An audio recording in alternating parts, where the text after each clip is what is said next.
Hey, tonight we're going to travel back in time to London in the year 1666. I'm going to tell you the story of one of the most devastating fires in history, the Great Fire of London. This is a tale of disaster, survival, and how an entire city had to rebuild itself from ashes.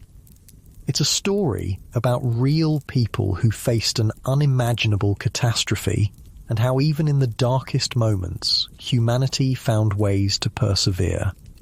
Hey, if you're enjoying these stories, I'd really appreciate a like or subscribe. I'm curious where you're listening from, so drop a comment with your location and what time it is there. Now, find a cozy spot, take a slow, deep breath, and let your body sink into comfort as we journey back in time together. Congratulations, you've just woken up in London, September 1666. The summer has been unusually hot and dry, with barely a drop of rain for months. The wooden buildings around you are parched and cracking in the heat. You can feel the warm breeze against your skin as you walk through the narrow streets of this bustling city. Good news, you're in one of the greatest cities in the world. London is enormous by 17th century standards, home to around 350,000 people, making it the third largest city in the Western world after Constantinople and Paris. The streets are alive with tradespeople, merchants, sailors and nobles. There's an energy here that pulses through the cramped streets and overhanging buildings. Bad news. This magnificent city is a tinderbox waiting for a spark. The streets are incredibly narrow, often only wide enough for a single cart to pass. The buildings, mostly made of timber and covered with a flammable substance called pitch, lean toward each other. The upper floors jut out over the lower ones, a building technique called jettying, so that in some places you could almost reach out your window and touch the building across the street. You're staying in a neighbourhood near the Thames River, where the smell of fish and spices hangs in the air. It's Saturday evening, September 1st, and the city is winding down for the night. Candles flicker in windows as darkness settles. The wooden buildings creak in the wind, and you can hear snippets of conversation from open windows as families prepare for bed. As you walk, your boots sink slightly into the dirt and debris that cover the streets. You pass by Thomas Farriner's bakery on Pudding Lane, a small but important establishment that supplies bread to the King's Navy. The smell of fresh bread lingers in the air as the baker and his family finish their day's work. Thomas checks his ovens one last time before heading upstairs to bed with his family, his daughter Hannah, his son, also named Thomas, and their maid. You continue your evening stroll, unaware that in just a few hours London's fate will change forever. The night grows deeper. The city quiets. Most people are now asleep, dreaming peacefully in their beds. But inside the bakery on Pudding Lane, something has gone terribly wrong. Perhaps an ember from the oven has landed on a pile of fuel, or maybe a spark has caught in the dry timber. Whatever the cause, sometime around midnight, a small flame begins to grow. You're jolted awake by shouts in the street. Your room feels unusually warm and there's a strange orange glow coming through your window. The air tastes of smoke. It's now around 1 a.m. on Sunday, September 2nd, and when you look outside you see flames licking up the side of the bakery. Thomas Farriner and his family have woken to find their home ablaze. The fire has spread rapidly through the ground floor, blocking their exit down the stairs. In desperation, they climb out of an upstairs window onto their neighbour's roof. The maid, too frightened to follow, becomes the fire's first victim. You rush outside to find the street in chaos. Neighbours are forming bucket chains, passing water from hand to throw on the flames, but the fire is growing faster than they can douse it. The wooden buildings, dried out from the summer heat, catch like paper. The flames dance from house to house, gaining strength. As you stand there, mesmerised by the growing inferno, you feel a hand grab your arm. It's a local watchman, his face streaked with soot. "Don't just stand there," he shouts over the roar of the fire. "Either help or get away while you can." You can feel the heat on your face, the sweat beading on your forehead. The decision seems simple enough: stay and fight a losing battle, or flee to safety. But where would you go? This is London, a maze of timber houses and narrow alleys, all of it now in the path of a growing monster.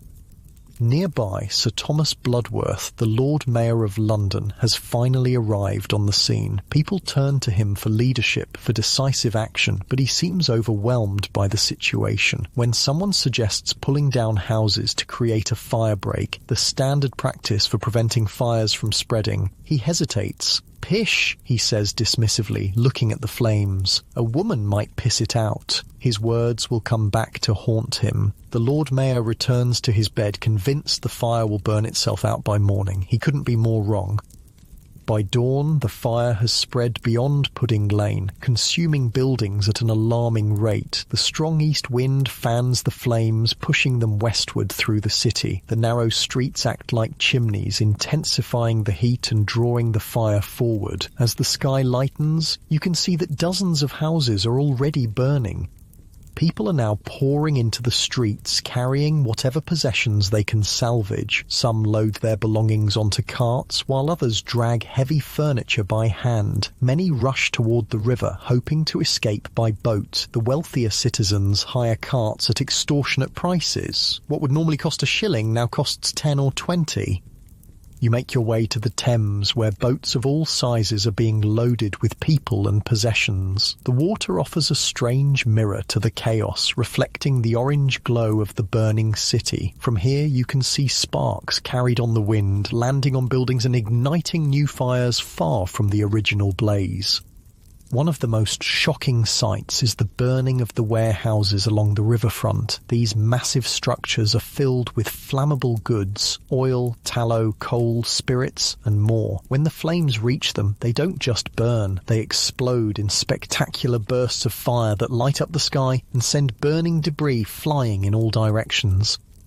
The people around you are a mix of shocked silence and panicked cries. A woman clutches a small portrait to her chest, tears streaming down her face as she watches her home disappear in the flames. A merchant shouts orders as his apprentices load crates onto a barge. Children cling to their parents, wide-eyed with fear.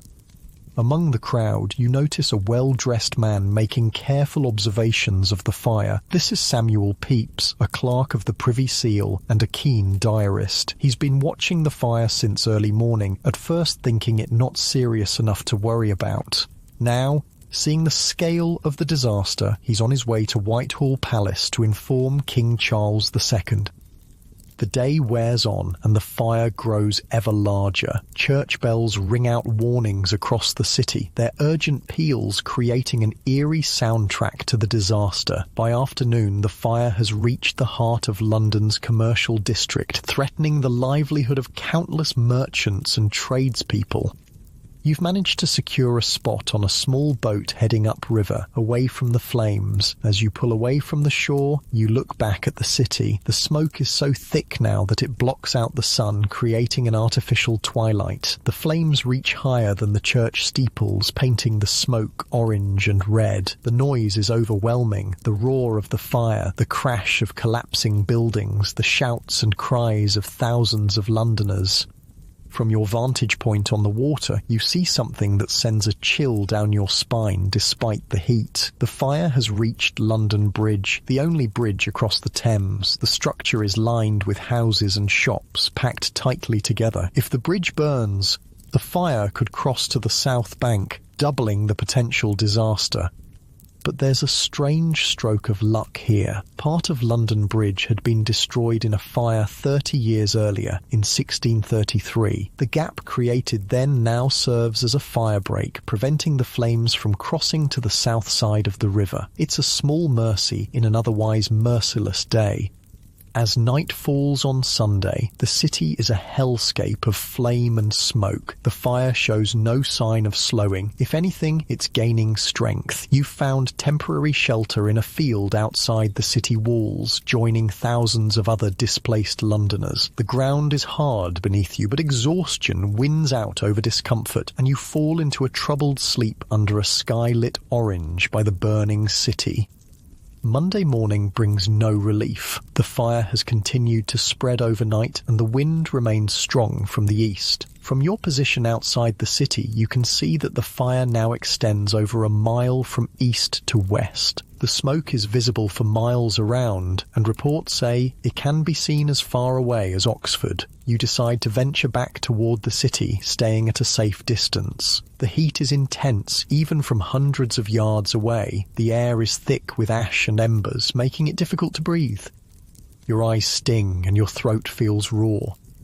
As you watch, you see a group of men working furiously to pull down a row of houses in the fire's path. They're using long hooks and ropes, straining to create a gap wide enough to stop the flames. This is what should have been done immediately, but now it may be too late. The fire is moving too quickly, jumping over gaps and igniting buildings through sheer heat and flying embers.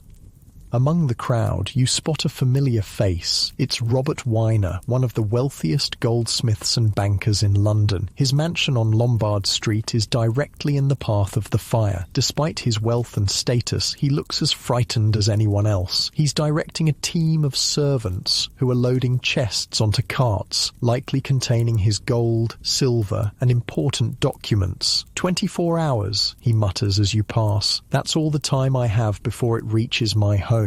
You nod sympathetically. Where will you go? Windsor Castle, he says, surprising you. The king has granted me permission to store my valuables there. He manages a grim smile. It pays to have powerful friends in times like these. As Weiner returns to his preparations, you continue your journey around the perimeter of the fire. The scene is the same everywhere. People fleeing, carrying what they can, faces streaked with soot and tears. The city that just 2 days ago was a thriving metropolis is now being emptied of its inhabitants. By Monday afternoon, the fire has reached the financial heart of London. The Royal Exchange, where merchants conduct business from all over the world, is engulfed in flames. The massive stone columns that front the building glow red with heat before cracking and collapsing. Inside, the shops that sell luxury goods from across the globe become fuel for the insatiable fire. As evening approaches, you find yourself near the Tower of London, the ancient fortress that has stood for centuries. Soldiers are frantically creating fire breaks around it, determined to save this symbol of royal power. Inside, they're moving gunpowder stores to safer locations. If the fire reaches the tower's ammunition, the resulting explosion could devastate what remains of the eastern city.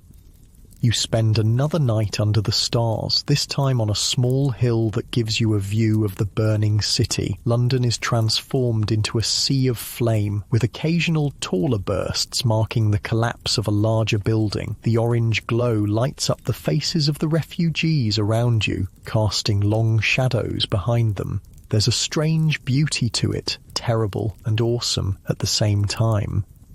You overhear snippets of conversation as people try to make sense of the disaster. Some blame foreign agents or Catholic plotters. Others see it as God's judgment on a sinful city. Many simply weep for their lost homes and livelihoods. An old man sits nearby, warming his hands by a small campfire, a controlled flame in sight of the uncontrolled inferno. He catches your eye and beckons you closer.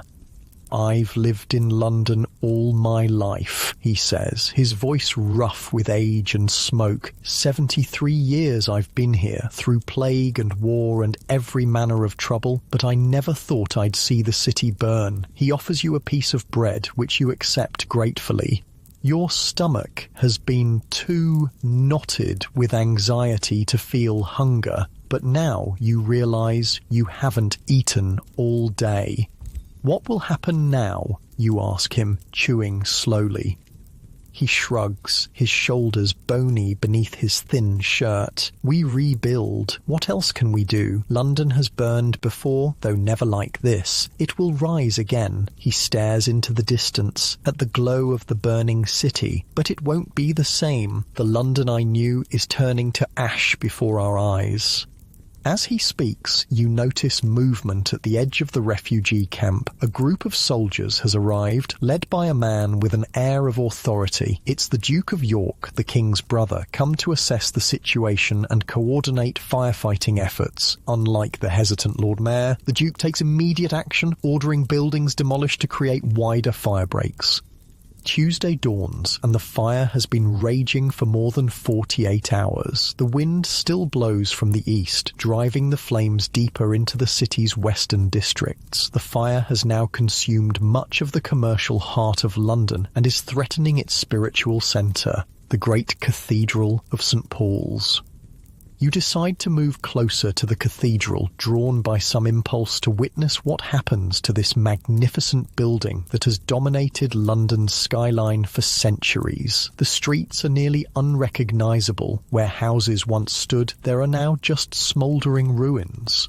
The ground beneath your feet is hot, and in some places you can see that the cobblestones themselves are glowing with heat. As you approach St. Paul's, you see a curious sight. The churchyard around the cathedral is filled with books and papers, stacks and stacks of them piled haphazardly between the graves. You soon learn that booksellers from nearby shops have brought their inventory here for safety, believing the stone cathedral will withstand the fire where their wooden shops could not. Among them is Joshua Curtin, a well-established bookseller whose shop near the cathedral has been in business for many years. He's directing his apprentices as they carry armloads of books into the crypt beneath the cathedral. The stone walls will protect them, he explains, when he sees you watching. St. Paul's has stood for centuries. It won't fall to this fire. But even as he speaks, you can see doubt in his eyes. The fire is closer now, and the heat is becoming unbearable. The air shimmers with it, making the streets beyond the churchyard waver like a mirage.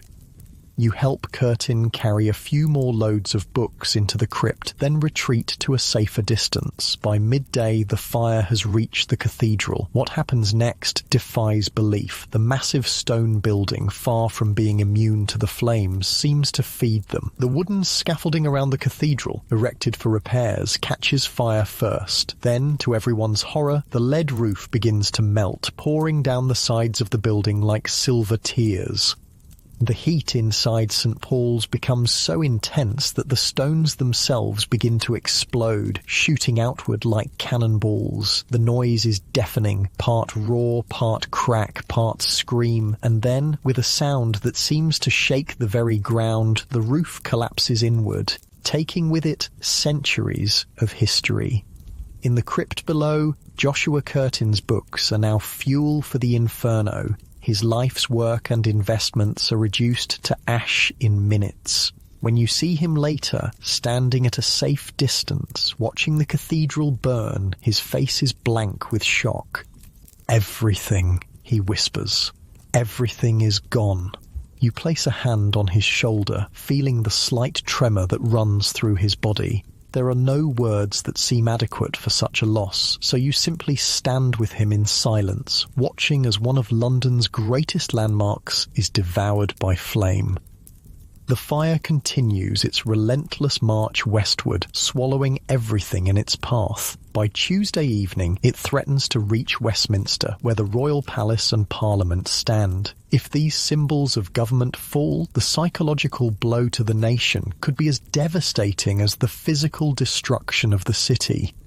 As darkness falls on the third day of the fire, you find yourself near Moorfields, a large open space north of the city walls. Thousands of refugees have gathered here, creating a makeshift settlement of tents and lean-tos. Families huddle together, sharing what little food they've managed to salvage. The mood is somber, but there's also a strange sense of community forming. Strangers helping strangers, sharing resources and comfort.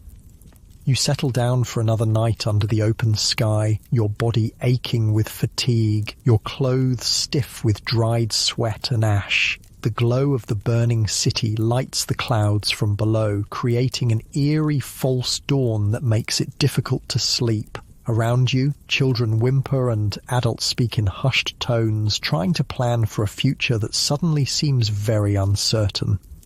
As you drift into an uneasy sleep, you wonder what tomorrow will bring. Will the fire finally be contained, or will it continue until nothing is left of this once great city? And even if the flames are stopped, how will London and its people ever recover from such devastation? The answer to these questions will come with the morning light as the Great Fire of London enters its fourth day and the fight to save what remains of the city reaches its climax.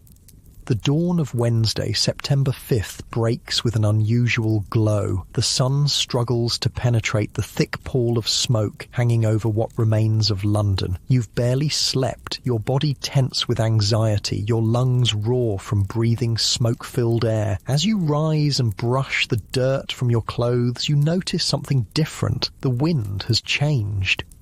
For 3 days, the strong easterly wind has driven the fire relentlessly westward through the heart of the city. But now, on this fourth morning, the wind has shifted to the north, then weakened considerably. This simple change in weather might be what saves what's left of London. You make your way toward the burning city once more, drawn by a need to witness this historic catastrophe. The streets are filled with ash that swirls around your ankles with each step. The heat still radiates from the ground, warming the soles of your boots. In some places, the cobblestones themselves are hot enough to burn skin.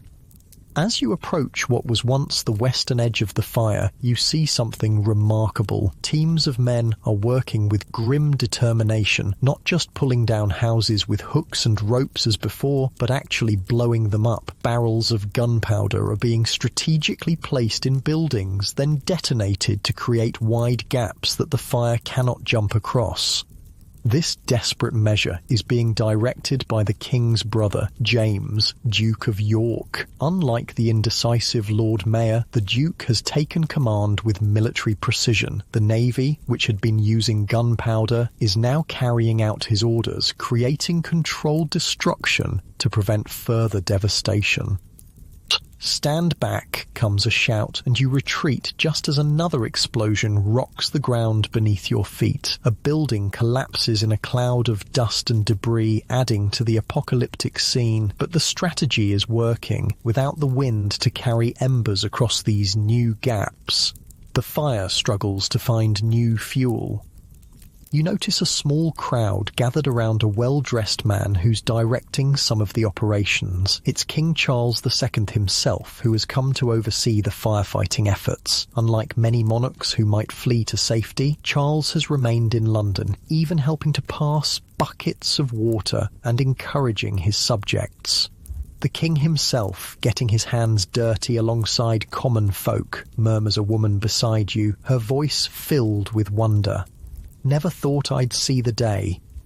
It's true, there's something powerful about seeing the monarch working shoulder to shoulder with sailors, labourers and merchants to save what remains of the city. Charles looks exhausted, his fine clothes stained with soot, but his presence brings a surge of hope to the weary firefighters.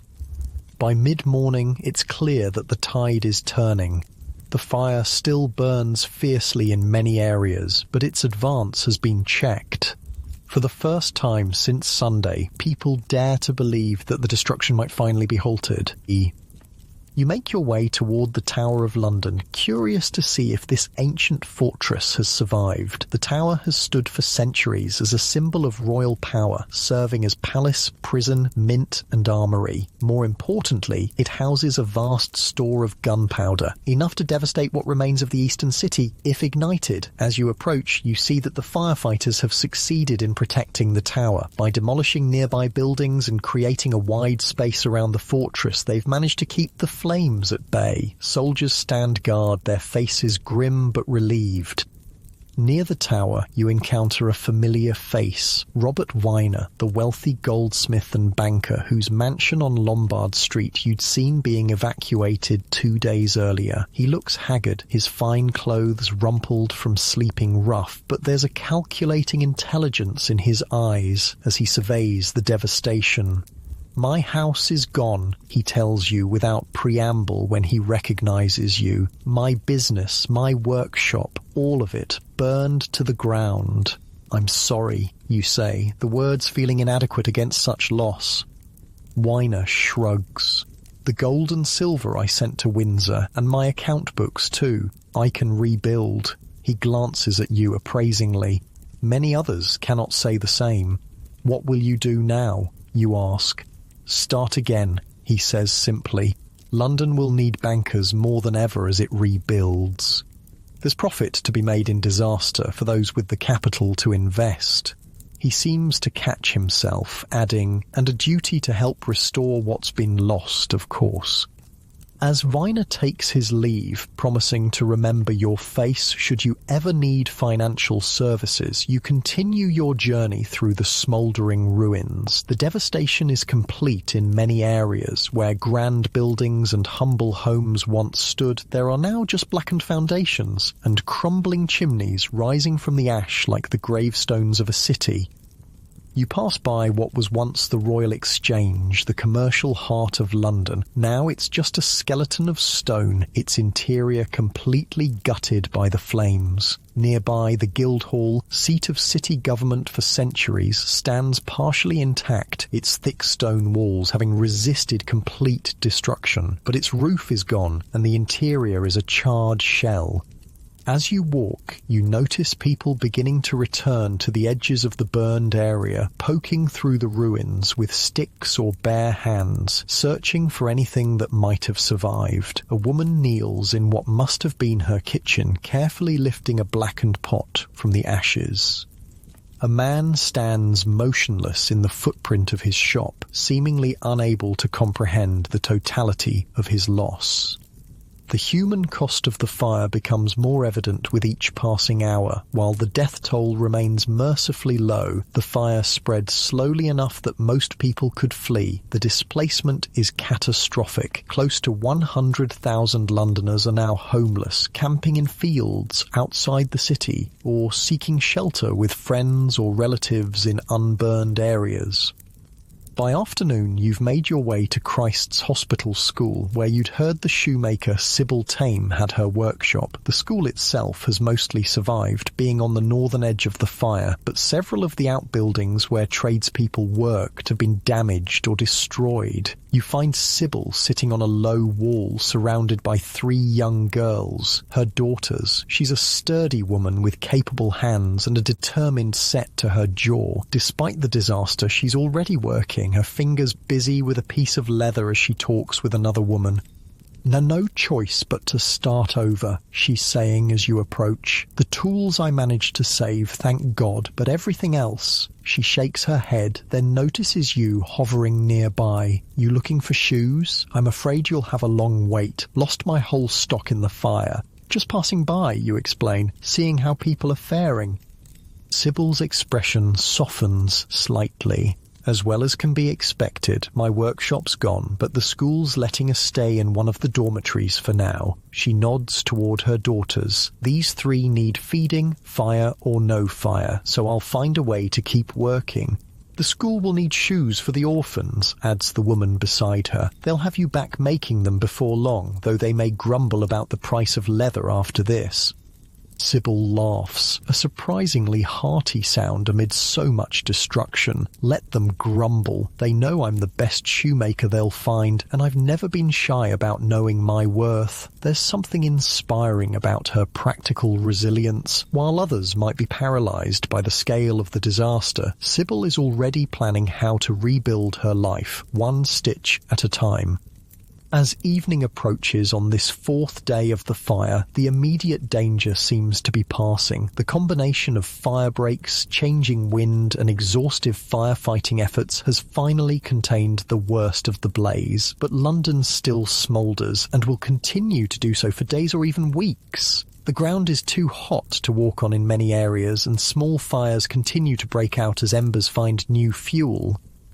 You find a relatively comfortable spot on a hillside overlooking the burned city, joining hundreds of other displaced Londoners in what has become an impromptu refugee camp. As darkness falls, the glow of the city is still visible, though less intense than on previous nights. The silhouettes of half-destroyed buildings create a jagged skyline against the orange sky. Around campfires, people share what food they've managed to salvage or purchase. The mood is subdued, but not entirely hopeless. Londoners are already talking about rebuilding, about what the new city might look like, about how to create something better from the ashes of the old. But there's another conversation happening too, one darker and more dangerous. People are looking for someone to blame. "It's the Dutch," insists a merchant near your campfire. "We're at war with them, aren't we? Their ships couldn't defeat us at sea, so they sent agents to burn us from within." "Nonsense," counters an older woman. "It's the Catholics. They've been plotting against good Protestants since Queen Mary's day." "I heard it was the French," adds another voice from the shadows. These whispers of conspiracy spread through the camps like another kind of fire, feeding on fear and uncertainty. The human need to find meaning in disaster, to identify an enemy rather than accept terrible coincidence, is powerful. You listen but say nothing, remembering how the fire actually began in a baker's oven on Pudding Lane through simple carelessness rather than malice. As the night deepens, exhaustion finally overcomes anxiety, and you drift into sleep beneath the open sky, the glow of the smouldering city, your only light. Thursday morning brings clearer skies, the smoke finally beginning to dissipate as the remaining fires burn themselves out. The immediate crisis has passed, but the aftermath is just beginning. London faces the monumental task of burying its dead, housing its displaced, and eventually rebuilding what has been lost.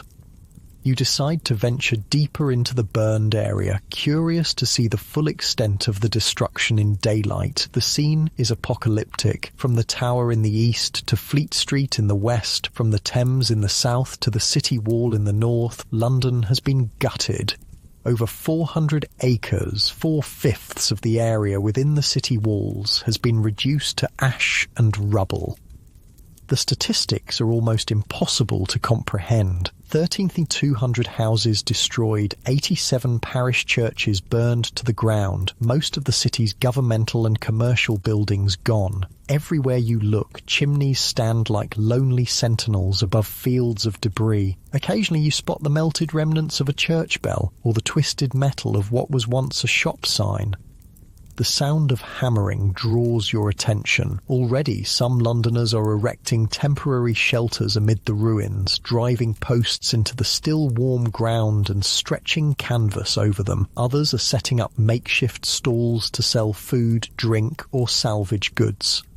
London may be down, but its commercial spirit is far from dead. Near what was once St. Paul's Cathedral, you encounter Joshua Curtin again, the bookseller whose stock was destroyed when the cathedral burned. He's poking through the rubble with a long stick, occasionally stopping to examine something more closely. "Looking for anything in particular?" you ask, approaching carefully so as not to startle him. He looks up, recognition dawning slowly on his ash-streaked face. "Oh, it's you, the one who helped with the books." He gestures vaguely at the ruins of the cathedral. "Not that it did any good in the end." "I'm sorry about your books," you say. He nods absently, returning to his search. Some had metal clasps or decorations. Silver, a few even gold. Might be something left of them, at least. His voice is flat, emotionless, as though he's retreated somewhere inside himself. You help him search for a while, but find nothing of value. The fire that consumed St. Paul's was hot enough to melt lead. Any precious metals would have suffered the same fate. Eventually, Curtin straightens up, wincing as his back protests. "It's no use," he says, finally allowing some emotion to creep into his voice. "It's all gone. 30 years of collecting, of building my business." He trails off, staring at the ruins. "What will you do now?" you ask, echoing the question you asked the goldsmith Weiner. Unlike Weiner, Curtin has no ready answer. "I don't know," he admits. Start again, I suppose, though I haven't the capital that some do. Perhaps I'll leave London altogether. They say Oxford is pleasant, and they value books there. As you part ways with Curtin, you can't help but reflect on the different ways people respond to catastrophe. Some, like Sybil Tame, face it with practical determination. Others, like Robert Weiner, look for opportunity amid the chaos. And some, like Joshua Curtin, seem lost, unmoored by the sudden destruction of everything familiar. You continue your exploration of the ruined city, eventually finding yourself near the bakery on Pudding Lane where it all began. There's nothing left of it now, just a blackened patch of earth indistinguishable from the surrounding devastation. It seems impossible that such complete destruction could have started from a single spark, yet the evidence is all around you. As you stand there, contemplating the power of fire and the fragility of human construction, you overhear a heated conversation nearby. A group of men are questioning someone. From their uniforms, they appear to be constables or watchmen, and the person they're interrogating looks foreign, perhaps French. "Admit it," one of the constables is saying, his face red with anger. "You and your Catholic friends planned this. You wanted to destroy our Protestant city." The foreigner is protesting his innocence, his accented English becoming more fractured as his panic rises. No, I arrive only yesterday. I know nothing of fire." You hesitate, torn between walking away from an ugly scene and intervening in what appears to be a grave injustice. Before you can decide, someone else steps in, a well-dressed gentleman with an air of authority. "That's enough," he says firmly to the constables. "This man was nowhere near London when the fire began. I've seen his ship's records myself." The constables back down reluctantly, muttering among themselves as they leave. The gentleman helps the shaken foreigner to his feet. "Thank you, sir," the man says, his voice trembling. "They say all foreigners are to blame. It is not safe for me here." "Get yourself to Southwark," the gentleman advises him. "There are others from your country there, and the fire didn't cross the river." He presses a few coins into the man's hand. "Go quickly, and stay out of sight until this madness passes." As the foreigner hurries away, you approach the gentleman, curious about his intervention. "That was kind of you," you remark. He gives you a measuring look. "It was just. The fire was an accident begun in a baker's oven. I've spoken with the baker himself and his family, but people want someone to blame, especially if that someone is different from themselves." He sighs. "I fear this won't be the last false accusation we see in the coming days." "You seem very certain about how the fire started," you observe. "I investigated it personally," he says. "I'm Robert Brooke, a Member of Parliament. The King has asked me to chair a committee looking into the cause of the fire." He grimaces, "though I suspect many won't believe our findings if they don't confirm their prejudices." As Sir Robert continues on his way, you ponder the human tendency to seek scapegoats in times of crisis. The Great Fire was a terrible accident, made worse by dry conditions, poor building practices, and initial hesitation in response, but already a different narrative is forming. One of foreign plots and Catholic conspiracies, of unseen enemies seeking to destroy the Protestant city. By evening, you've made your way back to the refugee camp outside the city walls. The mood has shifted subtly since yesterday. With the immediate danger past, people are beginning to think about the future. Some are making plans to leave London altogether, seeking new lives in other towns or even abroad. Others are determined to stay and rebuild, already discussing how they might obtain materials and where they might find temporary housing in the meantime. King Charles II has issued a proclamation read aloud by heralds throughout the camps. He declares that October 10th will be a day of fasting in penance for the fire and urges the Lord Mayor to support collections for the victims. More significantly, he promises that London will rise again, better than before. You find a quiet spot on the edge of the camp and watch as the sun sets over the ruined city. The silhouette of London is forever changed, the familiar spires and towers gone, replaced by an irregular skyline of partial walls and lonely chimneys. Yet even in this moment of utter devastation, there's a strange beauty to the scene, a reminder of nature's power and humanity's resilience. A woman sits down beside you, offering a piece of bread. You recognize her as one of Sybil Tame's neighbours from Christ's Hospital. "They're saying the king will rebuild the whole city in stone," she says, gazing at the ruins. "No more wooden houses to burn. That would be wise, you agree? Though I wonder how long it will take." She shrugs. "Years, surely. But what choice do we have? London is still London, even without its buildings." She gestures toward the camps where thousands of people are settling in for another night under the stars. The city isn't the stone and timber, it's the people. As darkness falls completely, small fires spring up throughout the camp, controlled flames for cooking and warmth, a stark contrast to the destructive inferno that raged through the city. Around these fires, Londoners gather to share food, stories and comfort. Children who were terrified just days ago now play chase between the makeshift tents. A man produces a fiddle somehow saved from the flames, and soon music fills the air. You find yourself drawn to one particular group where an old man is telling stories of the last great fire to hit London back in 1212. His audience listens raptly as he describes how the city rebuilt itself then, how new life sprouted from the ashes. "London has burned before," he concludes, "and each time it has come back stronger. This time will be no different." As you settle down for the night, wrapped in a borrowed blanket beneath the vast starry sky, you reflect on what you've witnessed. The Great Fire of London has been a catastrophe of unprecedented scale, destroying in days what took centuries to build. The road to recovery will be long and difficult, with countless challenges ahead. Yet there's also opportunity in this destruction, a chance to reimagine and rebuild a city that had grown organically and chaotically over centuries. The narrow streets that helped spread the fire might be widened. The crowded wooden tenements could be replaced with safer stone structures. Perhaps London will emerge from this disaster as a more beautiful, more functional, more resilient city than before. As sleep begins to claim you, your last thoughts are of the people you've met. Sybil Tame with her practical determination, Robert Weiner calculating new opportunities, Joshua Curtin facing an uncertain future. Each represents a different response to disaster, a different path forward.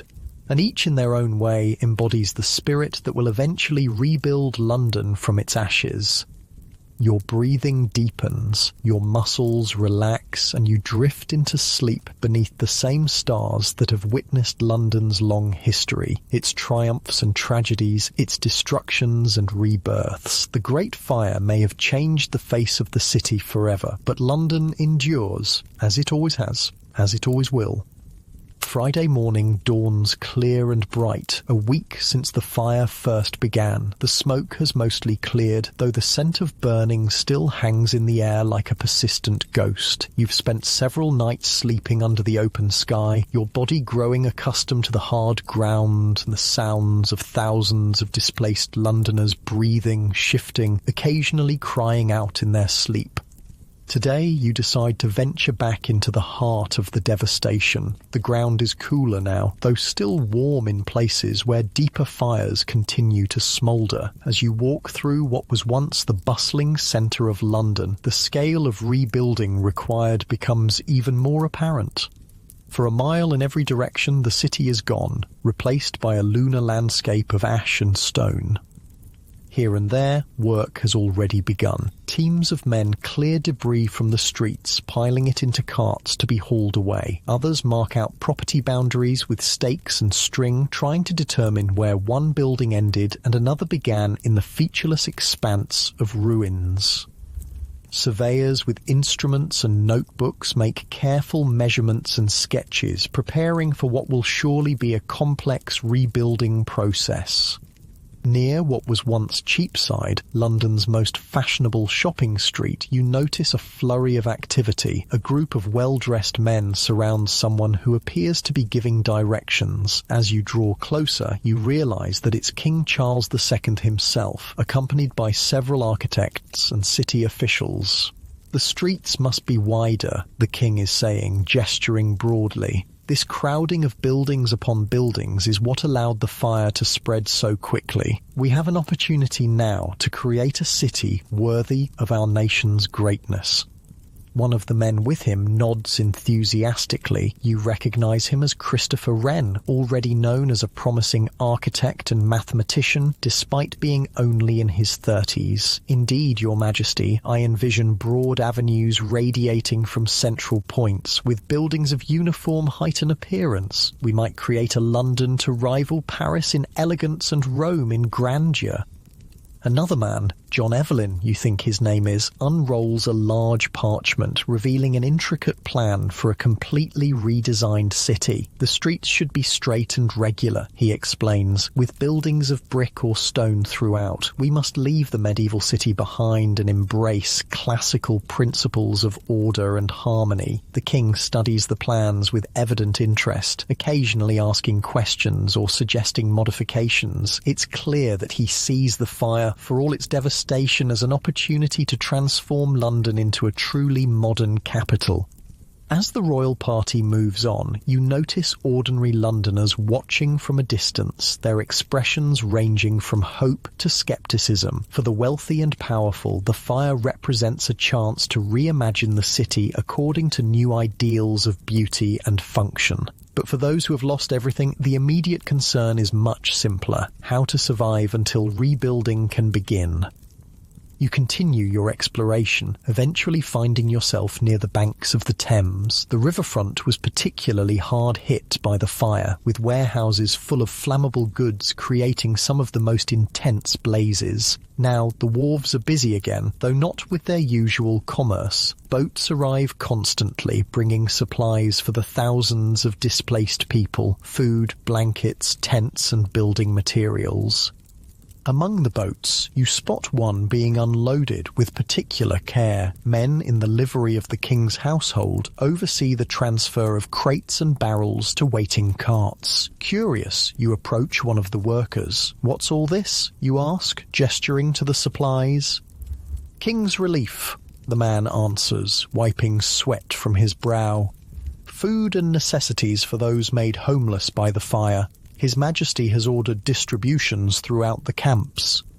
It's a reminder that for all his grand visions of a new London, Charles hasn't forgotten the immediate needs of his subjects. The king seems determined to show a different face than he did during the plague the previous year, when he and his court fled the city for the safety of Oxford. As midday approaches, your stomach reminds you that you haven't eaten since yesterday. You follow the smell of cooking to a makeshift market that has sprung up at the edge of the burned area. Here, farmers from the surrounding countryside sell their produce to the displaced population, while enterprising cooks offer hot meals from steaming pots. You purchase a bowl of pottage, a thick stew of vegetables and barley, from a woman whose cooking fire is little more than a few stones arranged around burning sticks. The food is simple but filling, warming your insides as you sit on an overturned bucket to eat. Around you, the conversation centres on one topic: rebuilding. A group of carpenters discusses the likely price of timber in the coming months. Astronomical, they agree, with so much demand. Two masons argue about the best type of stone for new construction, while a chandler wonders aloud where he'll find the capital to restart his candle-making business. They say the king's establishing special courts, mentions a well-dressed merchant at a nearby table, to settle disputes between landlords and tenants about who's responsible for rebuilding. "About time," grumbles his companion. "My lease says I'm obliged to return the property in the same condition, but how can anyone expect that after such a fire? It would ruin me to rebuild from scratch." "That's just it," the first man nods. "These new fire courts will decide based on who has the means to rebuild. If the tenant can't afford it, the responsibility falls to the landlord." This conversation piques your interest. The legal implications of the fire are enormous, with thousands of leases and contracts thrown into confusion by the destruction. Without clear guidance, rebuilding could be delayed for years while courts sort through endless litigation. After finishing your meal, you decide to seek out Robert Weiner, the wealthy goldsmith and banker you'd encountered earlier. As one of London's financial elite, he might have insights into how the city's economy will recover. You find him not in the refugee camps, but already back in the burned district, standing amid the ruins of what must have been his mansion on Lombard Street. He's accompanied by several men who appear to be architects or builders, all gesturing and pointing as they discuss something. When Weiner notices you approaching, he breaks away from the group with a nod of recognition. "Ah, my friend from the fire, come to see how the mighty have fallen?" There's no bitterness in his tone, only a kind of wry amusement. "Just curious about what happens next," you admit. "For you and for London." Weiner surveys the ruins of his home thoughtfully. "What happens next is that we rebuild, of course, better than before." He gestures to the men he was speaking with. "I've already commissioned plans for a new house and business premises, stone naturally, with proper fireproofing throughout." "You don't waste time," you observe. "In finance, hesitation is fatal," he says with a slight smile. "The same applies here. Those who rebuild quickly will prosper in the new London. Those who wait..." He shrugs. "They may find themselves left behind." "And the banking business? Will that recover?" Weiner's expression grows more serious. "That's the greater concern. London was the financial heart of England, with the Royal Exchange destroyed, with so many merchants ruined. Yes, there will be disruption, but money, like water, finds its level. Already temporary exchanges are being established. Trade continues, loans are still made, interest still accrues." He glances back at his ruined mansion. "I lost a house, but my fortune remains intact. My records were saved, my gold secured. Not everyone was so fortunate or so foresighted." There's something both impressive and slightly chilling about Weiner's composure. While others are still reeling from the disaster, he's already positioning himself to thrive in its aftermath. You wonder how many others among London's elite share his cool calculation, and how many have been financially ruined by the fire. As afternoon stretches toward evening, you make your way back toward Christ's Hospital, curious to see how Sybil Tame and her daughters are faring. The school complex is busier than before, with workers clearing debris and making repairs to the damaged sections. You find Sybil not in the dormitory where she was staying, but in a small courtyard where she set up an impromptu workshop. A plank balanced between two barrels serves as her workbench, and she's busy cutting leather with a sharp knife, her movements precise and practiced. "Back again?" she asks without looking up when your shadow falls across her work. "Seems you've taken an interest in us fire victims." "Just trying to understand how people go on after something like this," you say. Sybil sets down her knife and straightens, pressing her hands against the small of her back. "Same as we go on after anything else, one foot in front of the other, one day at a time." She gestures to the leather she's cutting. "Schools commissioned me to make new shoes for 20 orphans." It's a start. "Where are your daughters?" you ask, noticing the absence of the 3 girls who had been with her before.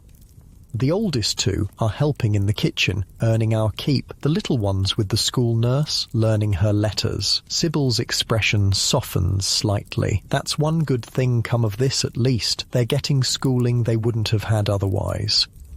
You notice that Sybil's hands, though skilled with leather and all, are reddened and chapped. "You've been doing other work as well?" You guess. She nods.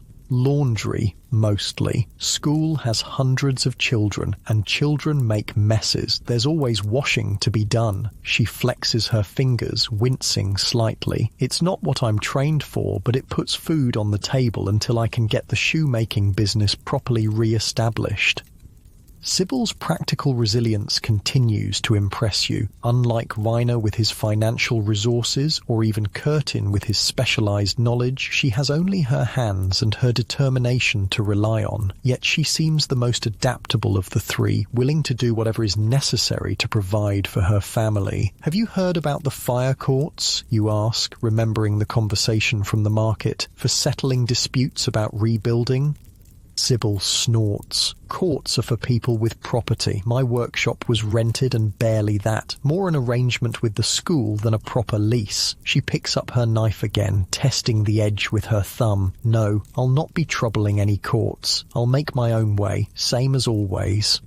As you take your leave of Sybil, promising to check on her again in a few days, you reflect on the different phases of recovery emerging from the disaster. For the wealthy like Viner, it's about preserving capital and seizing new opportunities. For the poorest, it's simply about survival from day to day. And for those in between, the craftspeople, shopkeepers and small merchants who formed London's middle ranks, the path forward is less clear, dependent on factors beyond their control. The sun is beginning to set as you make your way back toward the refugee camp that has been your temporary home. The sky above London glows orange and pink, the dust and remaining smoke in the air creating a spectacular sunset. It's beautiful in its way, though the beauty is born of destruction. As darkness falls, you notice something unusual. A group of people gathering around a man standing on an overturned cart. He's reading aloud from a document, his voice carrying across the quiet camp. Curious, you move closer to listen. And whereas by this calamitous fire many disputes may arise between landlords and tenants, His Majesty has decreed the establishment of a special fire court comprised of justices of the King's Bench and Common Pleas to hear and determine all such differences. It's a royal proclamation, you realise, outlining the formation of the courts you'd heard discussed earlier. The document goes on to explain that cases will be heard and verdicts typically given within a day to prevent lengthy legal proceedings from delaying the essential rebuilding of the city. When the reading concludes, the crowd breaks into small groups discussing the implications. Some express relief at the promised speed of the process, while others worry about whether the judgments will be fair. For many, the question of who will bear the cost of rebuilding is literally a matter of financial life or death. You catch snippets of conversation as you move through the camp. Says they'll decide based on ability to pay, but we all know the judges favour the wealthy. Better than nothing. Without this, we'd be arguing in courts for years. What about those without leases, the poorest who rented by the week or month? This last comment gives you pause. It's true that the fire courts are designed to address disputes between property owners and their tenants with formal leases, but what of London's poorest residents? Those who lived in crowded tenements with no legal protection? Who will ensure they have homes in the rebuilt city? As you settle in for another night under the stars, these questions linger in your mind. The Great Fire has exposed not just the physical vulnerabilities of London, the wooden buildings, the narrow streets, the inadequate firefighting capabilities, but also its social ones. In rebuilding, will the city address both? Saturday morning brings a change in the weather, a light rain that dampens the ash and debris, bringing temporary relief from the dust that has choked the air since the fire. The rain also reveals something that had been partially hidden before, the acrid smell of the burned city, a chemical tang that catches in your throat and reminds you of the hazardous substances that went up in flames, lead, pitch, oils, and who knows what else. After a simple breakfast of bread and cheese, you decide to seek out Joshua Curtin, the bookseller whose livelihood was destroyed when St. Paul's Cathedral burned. You're curious about how he's faring, whether his despair has given way to any hope for the future. You find him not among the ruins as before, but at a small tavern that survived the fire by virtue of being just outside the western edge of the burned area. The Boar's Head is crowded with displaced Londoners seeking comfort in ale and company. Curtin sits alone in a corner, a half-empty tankard before him, staring into space. "May I join you?" you ask, approaching his table. He looks up, recognition dawning slowly. "If you wish," he says, gesturing to the empty chair across from him, "though I'm poor company today." You sit, signalling to a serving girl for your own drink. "How are you faring?" you ask, though the answer seems evident in his hollow eyes and unwashed appearance. Curtin takes a long drink before answering. "I've been better," he says simply. "My entire stock, gone. My shop, gone. 30 years of building a business, gone in a single night." He stares into his ale. "I'm too old to start again from nothing." "What will you do?" you ask gently. "I don't know," he admits. "I've been offered work by a printer in Southwark. His business survived being south of the river, but it would be as an assistant, not my own master." Pride and bitterness war in his voice. "At my age, to become someone's employee again? Better than starving," you suggest. He nods reluctantly. "True enough, and at least it's work I know." He takes another drink. "I've heard the king plans to rebuild St. Paul's, grander than before. Perhaps in time I might re-establish my shop nearby if I can save enough." There's a faint spark of hope in his words, though it's clearly struggling against despair. Unlike Viner with his financial reserves or Sybil with her practical skills, Curtin's entire worth was bound up in inventory that no longer exists. His path to recovery seems the steepest of the three. They say Christopher Wren may design the new cathedral you mention, trying to nurture that small spark of hope. It could be magnificent, a centerpiece for the rebuilt city. Wren, Curtin nods. "Yes, I've seen some of his work. A brilliant man." For the first time, there's genuine animation in his voice. "I sold his books on astronomy, before the fire. His Principles of Mathematical Learning was quite popular among the scholarly set." You realize that despite his current circumstances, Curtin is an educated man connected to London's intellectual life. This gives him resources beyond the material, knowledge, connections, reputation that might help him rebuild. Perhaps, you suggest, when St. Paul's rises again, it will need someone who understands books to help rebuild its library. Curtin considers this, a thoughtful expression replacing his earlier despair. That's not an unreasonable thought. I do know many of the scholars and clergy, and I have expertise in valuing and sourcing rare volumes. He straightens slightly in his chair. "I should speak with the Dean. Once things settle, he and I were on good terms." As your conversation continues, you notice a subtle but significant shift in Curtin's demeanour, the possibility of a future role, one that honours his knowledge and experience rather than reducing him to a mere assistant, has kindled something in him. It's a reminder that recovery requires not just physical rebuilding, but the restoration of purpose and dignity. When you eventually take your leave of Curtin, he seems more purposeful than before, mentioning plans to clean himself up and make inquiries about temporary lodgings closer to where the cathedral will be rebuilt. It's a small step, but an important one. Outside the tavern, the rain has stopped, leaving the air fresher than it's been in days. You decide to walk toward Whitehall Palace, curious about the governmental response to the disaster. As you approach, you see that the palace complex is bustling with activity. Messengers coming and going, carts being loaded with supplies, officials conferring in small groups. The royal government is clearly mobilizing resources to address the crisis. Guards stand at the palace gates, but they're primarily occupied with directing the flow of people and vehicles rather than restricting access. This openness itself seems significant, a sign that the king wants to be seen responding actively to his subjects' needs. Near the gate, you notice a group of men in clerical garb speaking with a palace official. They appear to be parish priests from the burned areas, likely seeking assistance for their displaced congregations. The official listens attentively, making notes on a piece of parchment.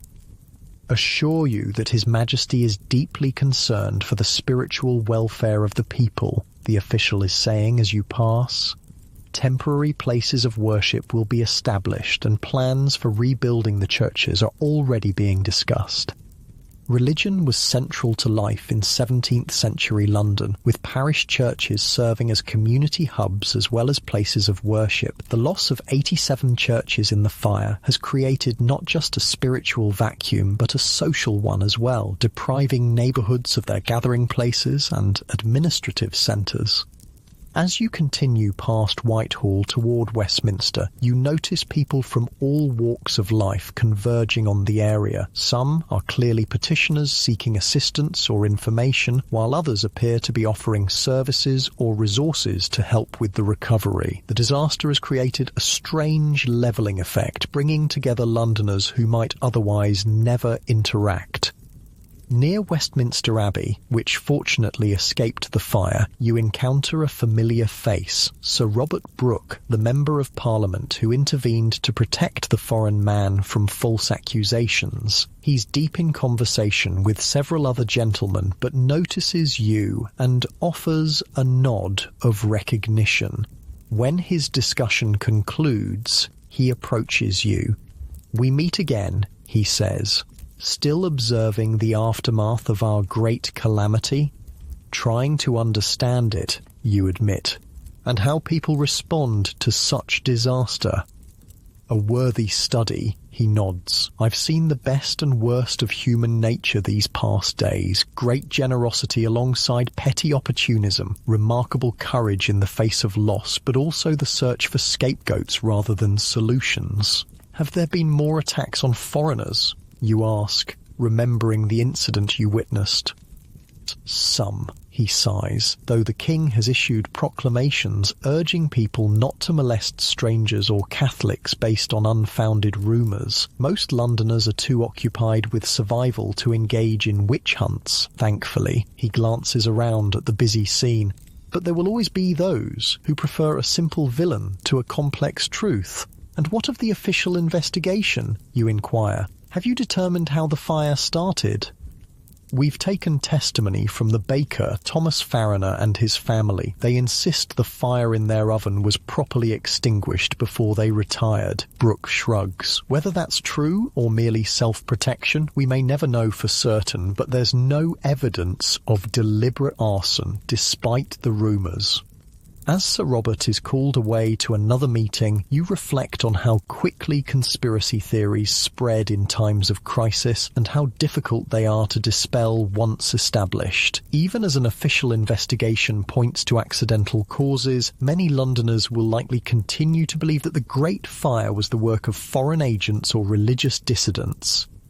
The afternoon is advancing as you make your way back toward the burned district. The sun has emerged from behind the clouds, casting long shadows across the ruins. In this light, you can see more clearly the scale of what has been lost and what remains. For all its devastation, the fire didn't consume everything. The Tower of London still stands at the eastern edge of the city. The bridges across the Thames survive. Westminster to the west and Southwark to the south were spared. London is wounded, grievously so, but not destroyed entirely. As you walk, you notice more signs of recovery taking shape. Crews of workers clear streets of debris, making them passable again. Surveyors mark property lines with stakes and string. In some places, temporary structures are already being erected. Simple wooden frames covered with canvas or thatch, providing basic shelter until proper rebuilding can begin. Near what was once the Royal Exchange, you come across a fascinating sight. A large tent has been set up, and inside, merchants and traders conduct business much as they did before the fire. Deals are made, contracts signed, money changes hands. London's commercial heart, it seems, cannot be stilled even by catastrophe. "Impressive, isn't it?" says a voice beside you. You turn to find a well-dressed merchant watching the same scene. 3 days ago, this was just an idea. Now look, business continues. Life finds a way. You agree. Indeed it does, the merchant nods. Though not always the same way as before, this disaster will ruin some and make the fortunes of others. He gestures toward the tent. Already there are winners and losers emerging from the ashes. You think of the 3 Londoners whose stories you followed. Viner positioning himself to profit from rebuilding, Sybil adapting practically to immediate needs, Curtin struggling to find a path forward. Each represents a different possibility in the aftermath of disaster, a different response to having one's world turned upside down. As evening approaches once more, you find yourself drawn back to the refugee camp where you've spent recent nights. The atmosphere has changed subtly here too. There's still grief and uncertainty, but also more organisation, more purpose. Temporary shelters have improved. Food distribution is more efficient. Small communities have formed among the displaced, providing mutual support and sharing resources. You settle in for another night under the open sky, though you notice some people are now constructing more substantial shelters from salvaged materials. The initial shock is passing, and the long process of adaptation and rebuilding has begun. London will never be the same after the Great Fire, but perhaps it will eventually be something better, a city reborn from its own ashes like the legendary Phoenix. As you drift towards sleep, you wonder what the coming weeks and months will bring for London and its people. The challenges ahead are enormous, the suffering far from over. Yet there's also opportunity in this moment of transformation, a chance to create something new from the ruins of the old. In disaster's wake, possibilities emerge alongside hardships. The stars wheel overhead, constant and unchanging despite the chaos below. London has stood for centuries and will stand for centuries more, you're certain. Different, yes, shaped by fire and its aftermath, but enduring nonetheless. With this thought comforting your mind, you slip into dreams of a city reborn. A week has passed since the Great Fire was finally extinguished. The immediate crisis has ended, but now London faces a different challenge, the long, complex process of rebuilding an entire city from the ground up. You've remained in the refugee camp, drawn by some desire to witness this historic transformation and to follow the fates of the Londoners you've come to know. The morning air carries a chill that wasn't present before, a reminder that autumn is approaching. Soon the thousands of people living in makeshift shelters will face the added hardship of cold weather. There's an increasing urgency in the air, a sense that temporary solutions must give way to more permanent ones before winter arrives. As you stir from your bedroll, you notice a group of officials moving through the camp, accompanied by clerks carrying stacks of parchment. They stop at each family group, asking questions and making notes. Curious, you approach as they finish with a family nearby. "What's happening?" you ask the father, who looks both relieved and concerned. "They're registering everyone who lost homes," he explains. "Taking names, occupations, where we lived before. They say it's to organise proper temporary housing before winter comes." This systematic approach is a marked improvement from the chaotic first days after the fire. The authorities have moved from emergency response to more methodical recovery planning. It's a sign that London is beginning to look beyond immediate survival toward longer-term reconstruction. After a simple breakfast, you decide to venture into the city again to see what progress has been made. The main streets have been largely cleared of debris now, making it easier to navigate through what was once a dense urban landscape. Teams of workers continue to sort through the ruins, salvaging usable materials and carting away the rest. Near what was once the Royal Exchange, you notice a large wooden structure being erected. It's clearly temporary, built of fresh timber with a canvas roof, but substantial enough to serve for months or even years. A sign identifies it as the Temporary Exchange, a placeholder for the financial heart of London until the permanent building can be rebuilt. You're struck by how quickly commercial activity is resuming. London's merchants and financiers cannot afford to suspend business for long, regardless of the physical destruction around them. Money must continue to flow if the city is to recover. This prompts you to seek out Robert Weiner again, curious about how London's financial community is adapting. You find him not amid the ruins of his former mansion, but at the temporary exchange, deep in conversation with several other well-dressed men. When he spots you, he excuses himself briefly to greet you. "Ah, my observant friend," he says with a thin smile. "Come to see commerce rising from the ashes?" "Something like that," you acknowledge. "Things seem to be moving quickly." "They must," Weiner replies, gesturing to the bustling activity around you. "London is not merely a city of buildings, but a machine of commerce. If that machine stops turning for too long, the damage will far exceed what the fire caused."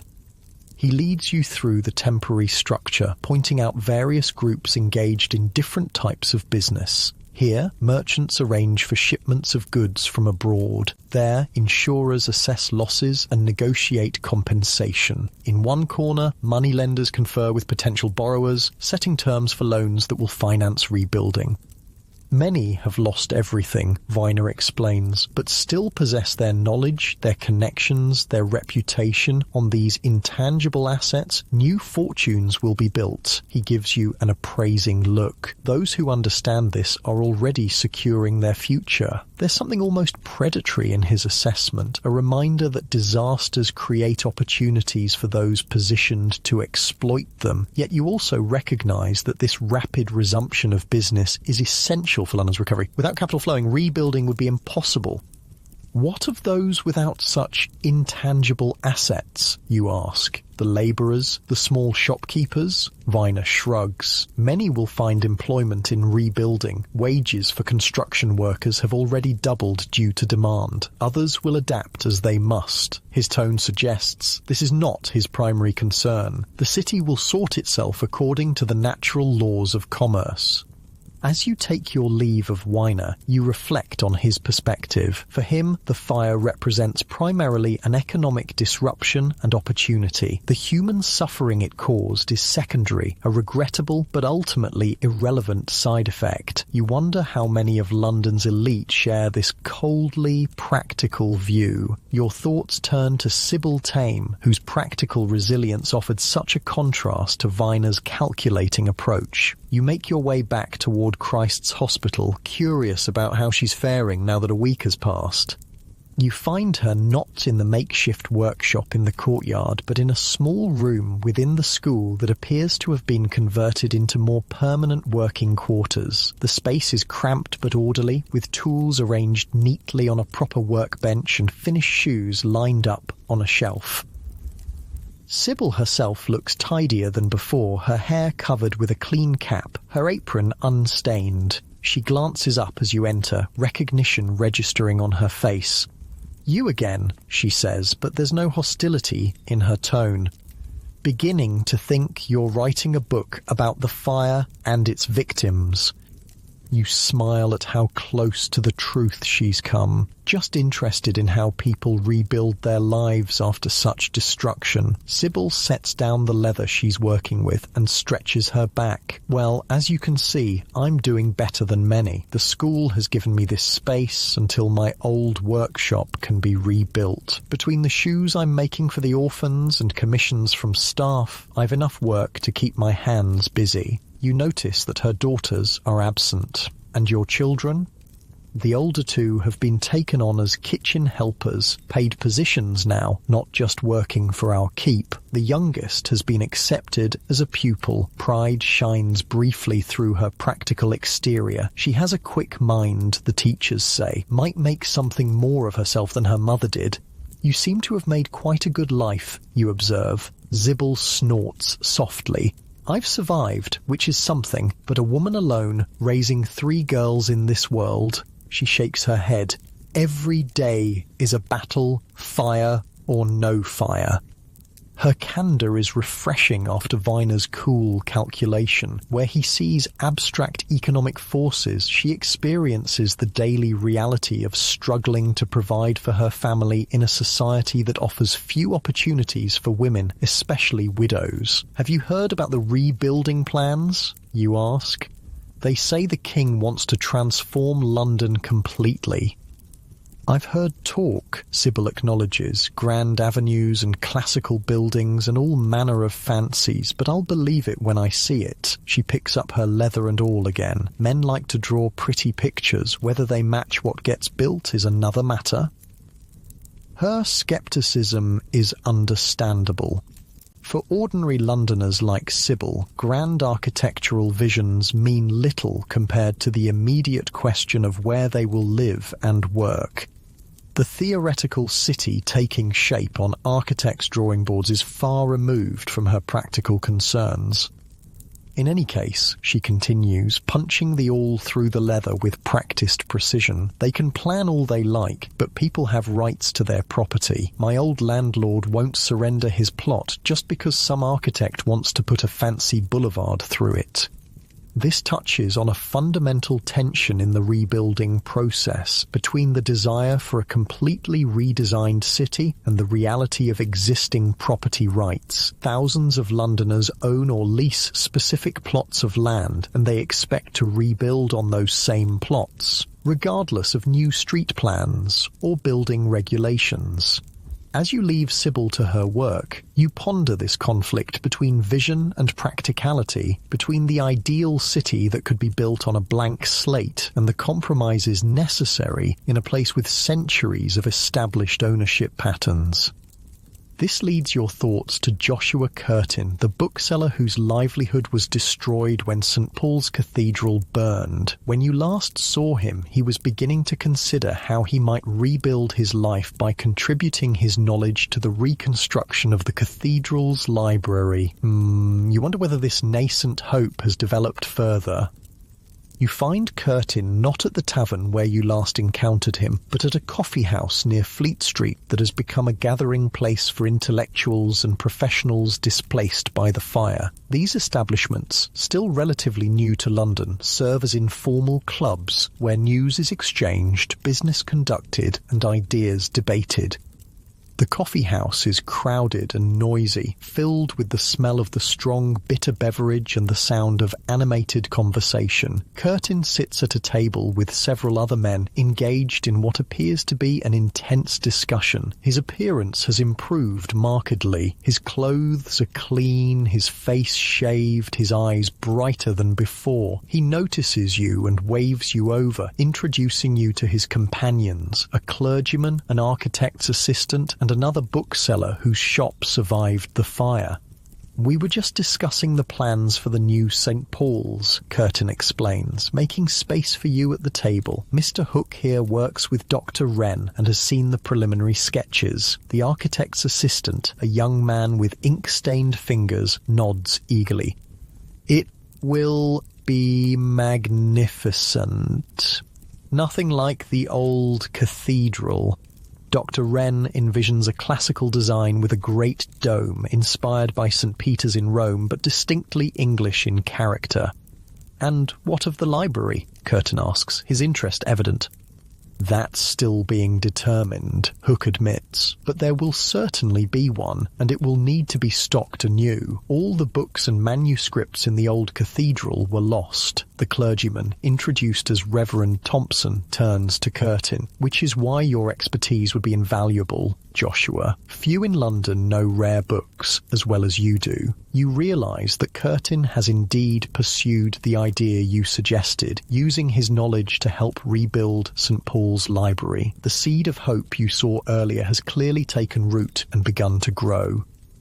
I've spoken with the Dean, Curtin tells you when the conversation shifts to other topics. He remembers me from before the fire and values my knowledge of theological works. There's no formal position yet. Everything is still too unsettled, but he's indicated that when the time comes, I'll be considered.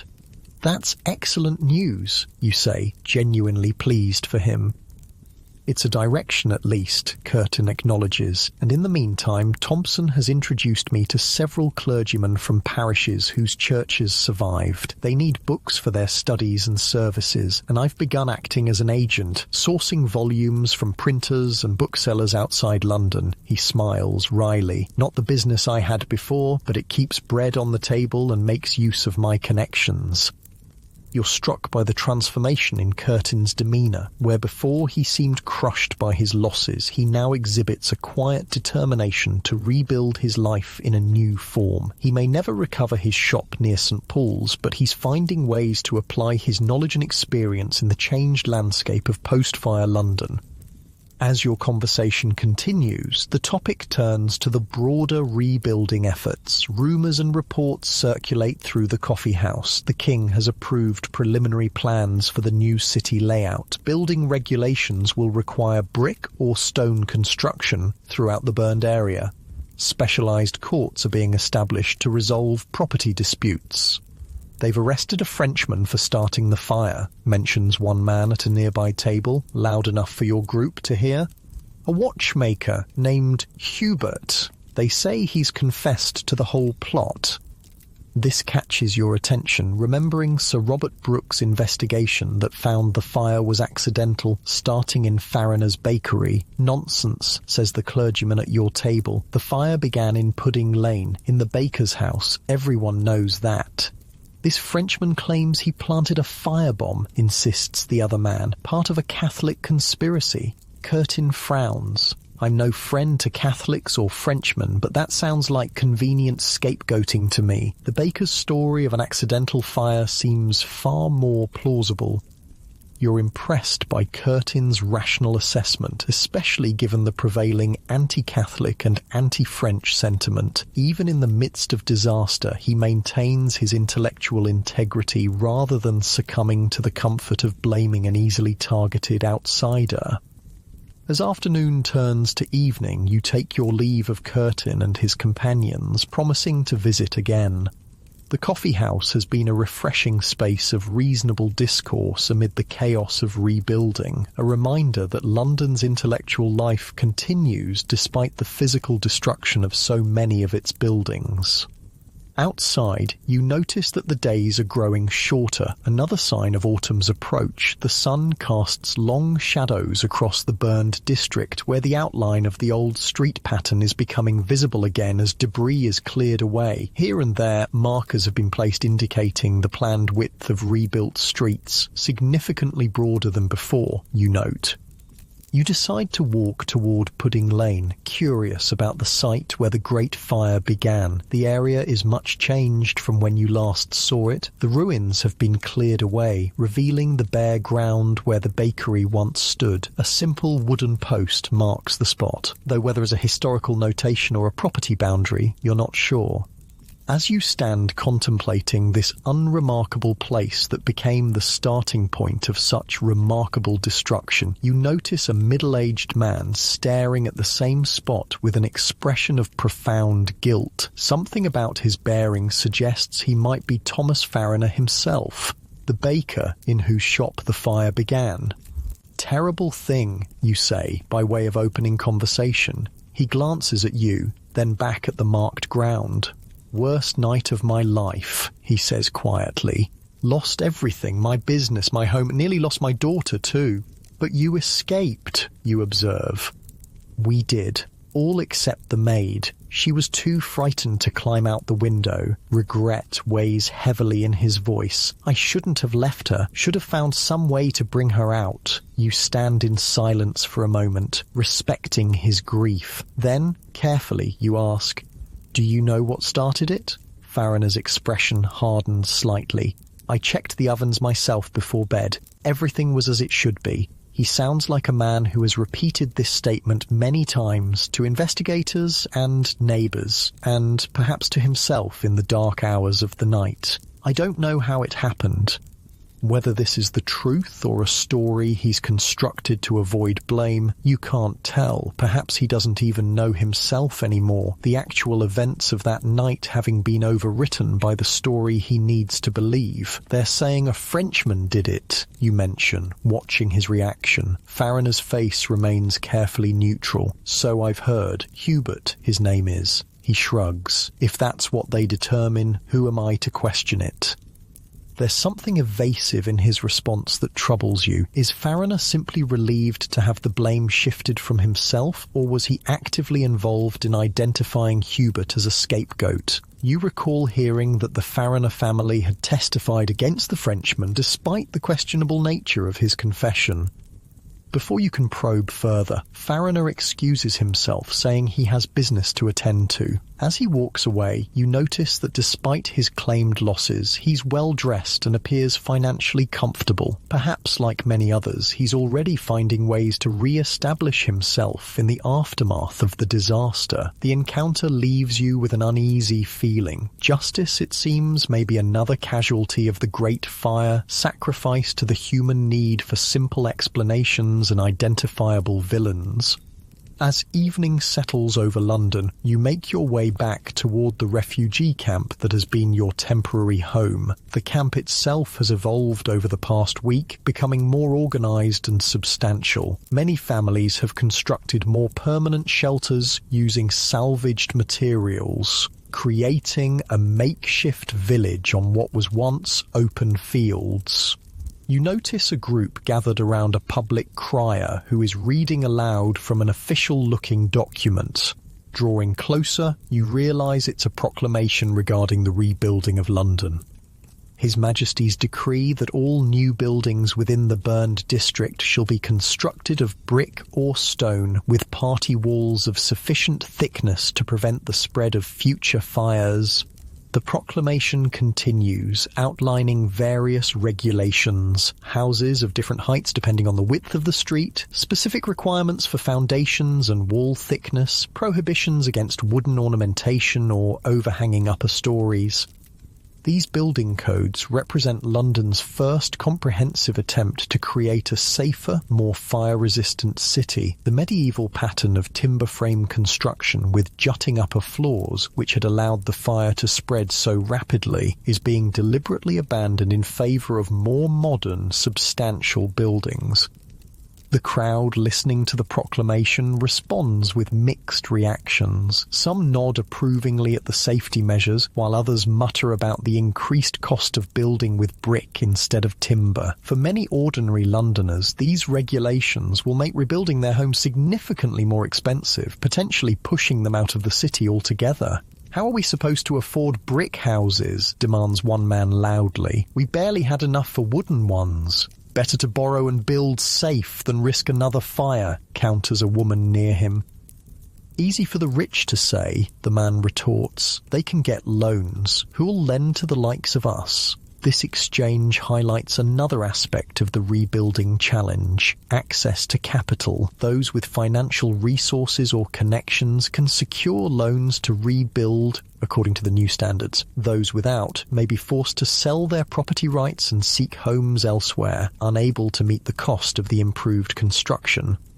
As darkness falls completely, you settle in for another night under the stars, reflecting on all you've observed during the day. The rebuilding of London is revealing social divisions that existed before the fire but have been amplified by its aftermath. The wealthy like Weiner are already positioning themselves to profit and enhance their standing. The resourceful middle class like Sybil and Curtin are finding ways to adapt, though with varying degrees of difficulty. But for the poorest Londoners, the path to recovery is far less clear. You think about the three individuals whose stories you've followed throughout this disaster: Weiner the banker, Sybil the shoemaker, and Curtin the bookseller. Each represents a different response to catastrophe, a different strategy for survival and recovery. Together they form a microcosm of London's broader experience, embodying the resilience, opportunism, despair, and determination that characterise the city's response to the Great Fire. As you drift towards sleep, you wonder what will become of them in the months and years ahead. Will Weiner's cold calculation yield the success he anticipates? Will Sybil maintain her practical resilience as she rebuilds her business? Will Curtin find a new purpose in helping to restore St. Paul's Library? Their stories, like London's, are still unfolding, shaped by both circumstance and character. The cool night air carries the scent of smoke still, though fainter now. Above, the stars shine as they have for centuries, indifferent to the human drama playing out below. London has stood for over a millennium, enduring invasions, plagues, civil wars, and now this devastating fire. Whatever shape it takes as it rebuilds, the city will continue, adapting and evolving with each challenge it faces. Tomorrow will bring new developments, new challenges, new stories. For now, rest comes, and with it dreams of a London reborn from the ashes of destruction. 2 weeks have passed since the Great Fire began. The initial shock has faded, replaced by the steady rhythm of recovery and rebuilding. You've remained in London, drawn by a desire to witness this historic transformation and to follow the fates of those you've come to know. This morning brings news that sends a chill through the refugee camps and coffee houses alike. Robert Hubert, the French watchmaker accused of starting the Great Fire, has been convicted of arson and sentenced to death by hanging. The trial was swift, based largely on Hubert's own confession and the testimony of witnesses, including the Fariner family. You hear the news at the coffee house where Curtin and his intellectual friends gather. The reaction is divided. Some express satisfaction that justice has been served, while others voice skepticism about Hubert's guilt. The man wasn't even in London when the fire began, argues one gentleman, a lawyer by profession. He arrived 2 days later on a Swedish ship. There are ship's records to prove it. Then why would he confess? Challenges another. Madness, perhaps, or torture, or simply the desire for notoriety, suggests the lawyer. It wouldn't be the first false confession in history. Curtin listens to the debate with a troubled expression. When the others have moved on to different topics, he confides in you quietly. I fear we're hanging a man to satisfy our need for vengeance rather than justice, he says. The fire was a terrible accident, made worse by dry conditions and poor building practices, but we humans prefer villains to circumstances. His words remind you of your encounter with Thomas Fariner, and his evasive response when asked about Hubert. You share this with Curtin, who nods grimly. Fariner has every reason to support another explanation for the fire, he observes. His carelessness, if that's what it was, destroyed half the city. That's a heavy burden to bear, perhaps too heavy for any conscience. The conversation leaves you unsettled. A reminder that even as London rebuilds physically, there are moral reckonings and miscarriages of justice occurring alongside the construction.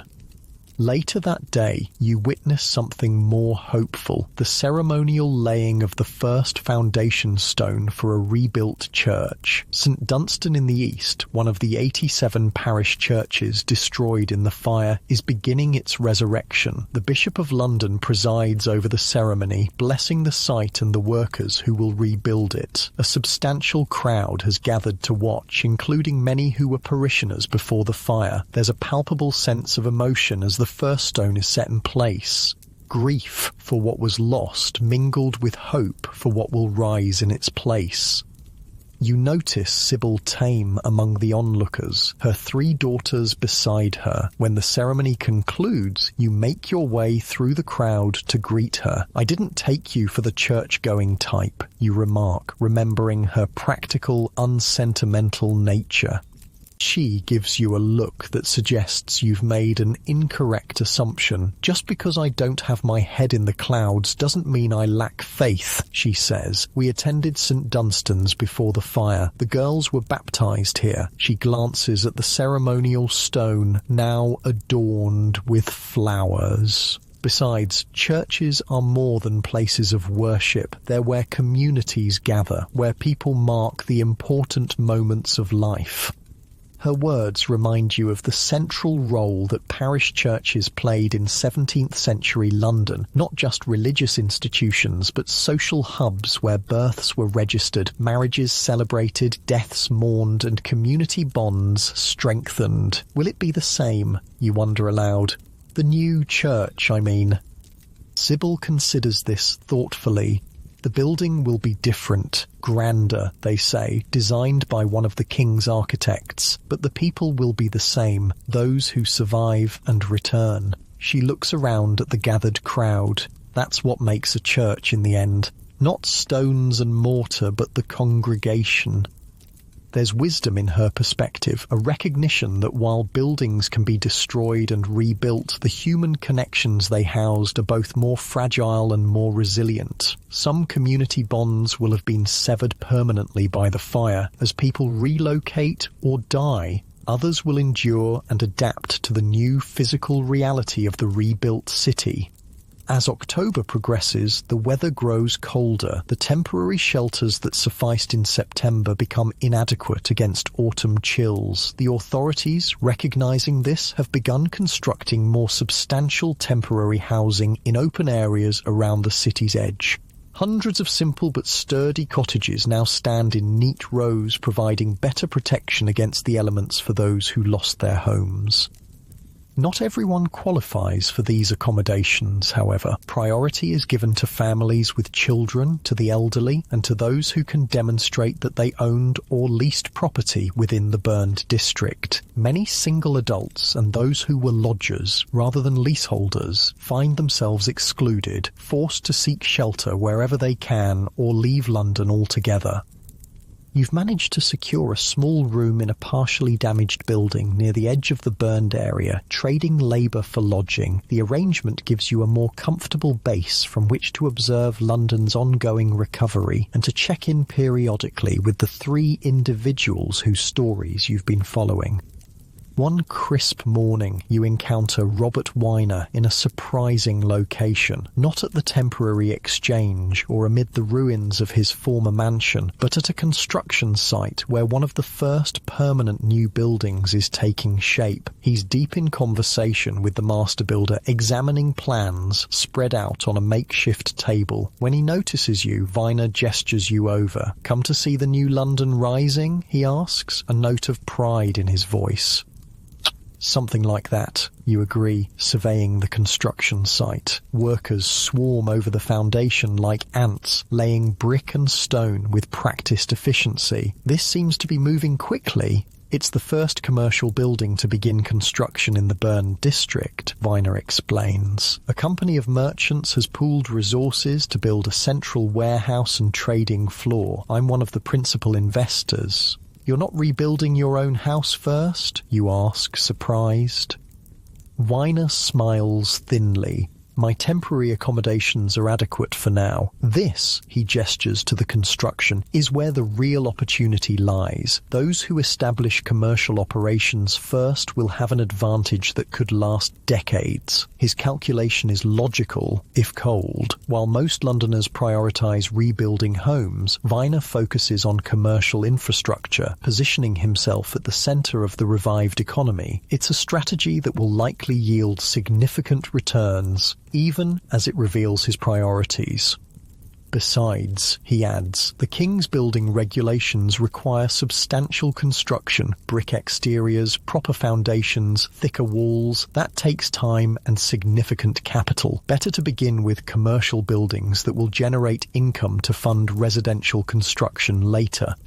As Weiner returns to his discussion with the builder, you reflect on how the disaster has reinforced existing social hierarchies. Those with capital, like Weiner, can adapt quickly to the new regulations and may even profit from the rebuilding. Those of modest means struggle to meet the higher construction standards, potentially losing their place in the city altogether.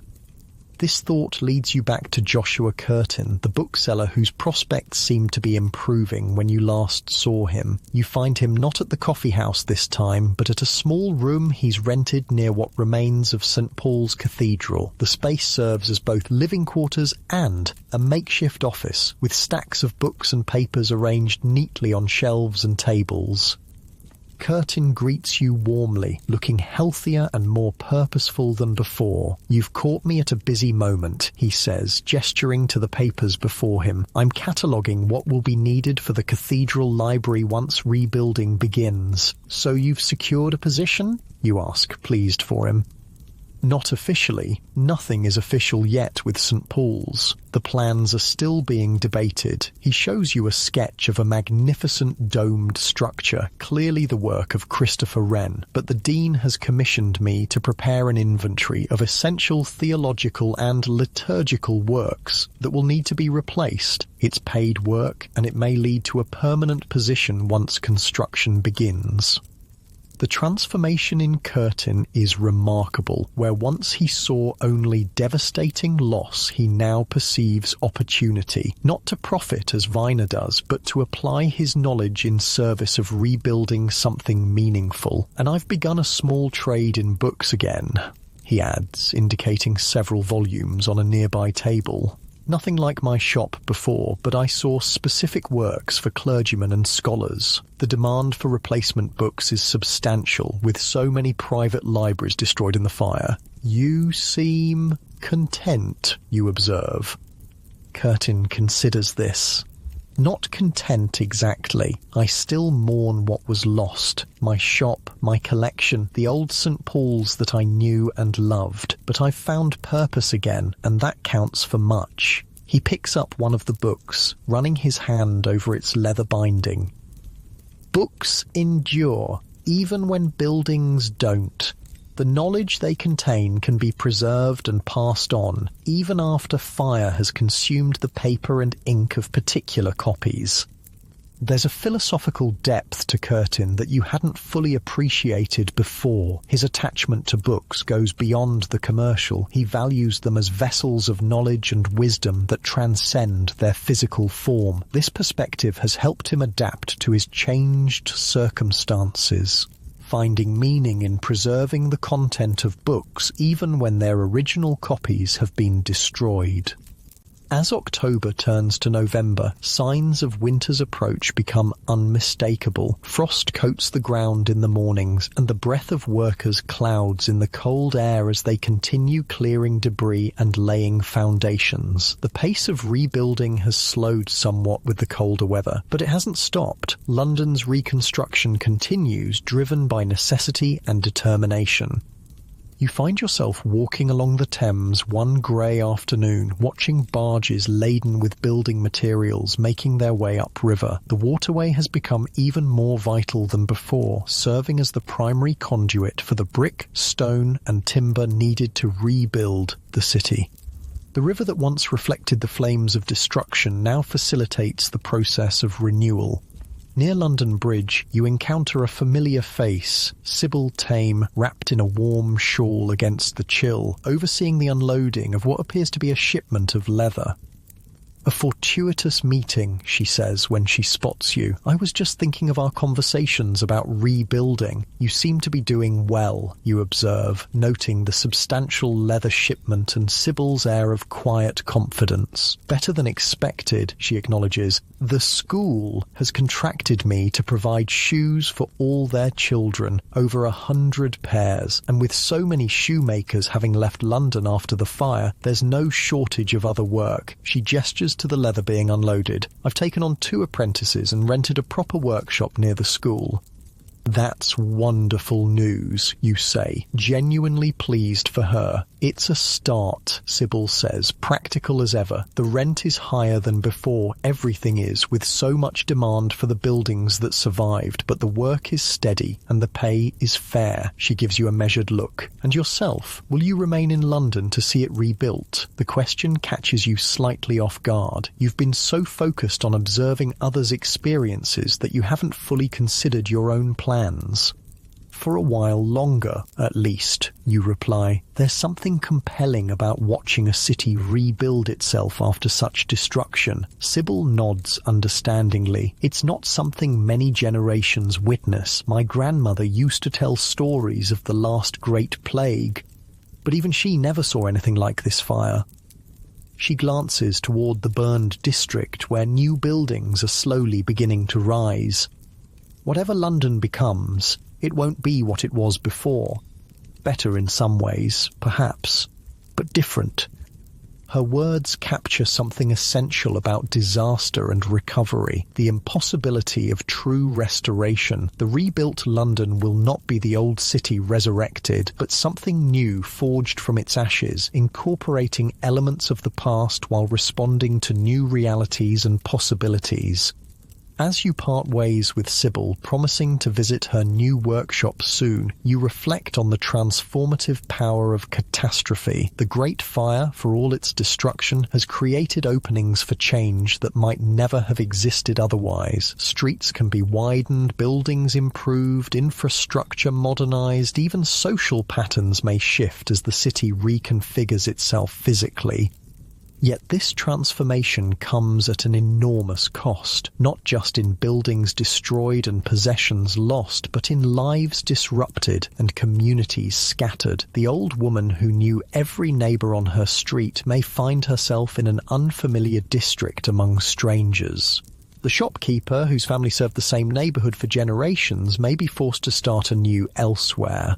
The web of relationships and memories that made London more than just a collection of buildings has been torn and will need to be rewoven in the rebuilt city.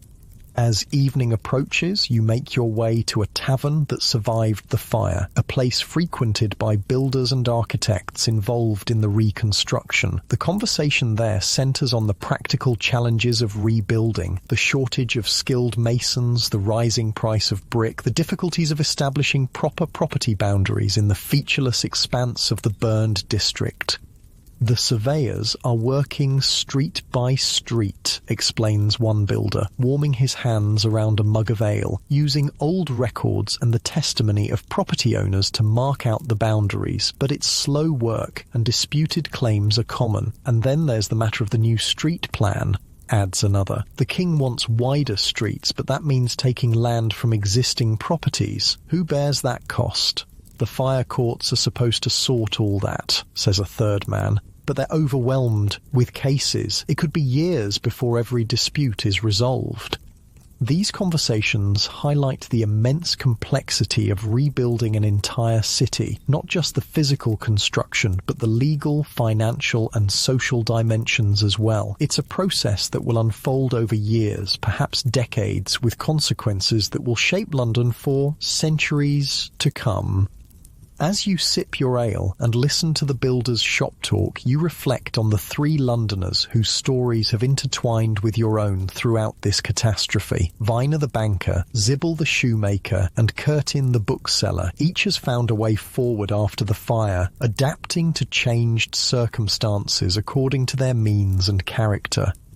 Viner, with his wealth and connections, has positioned himself to profit from the reconstruction, focusing on commercial opportunities rather than immediate personal comfort. His approach is calculating and self-interested, yet it contributes to the essential economic recovery of the city.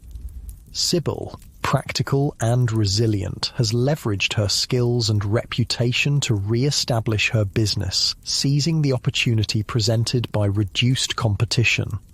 Her focus remains on providing for her family and maintaining independence, goals that align with the broader rebuilding effort.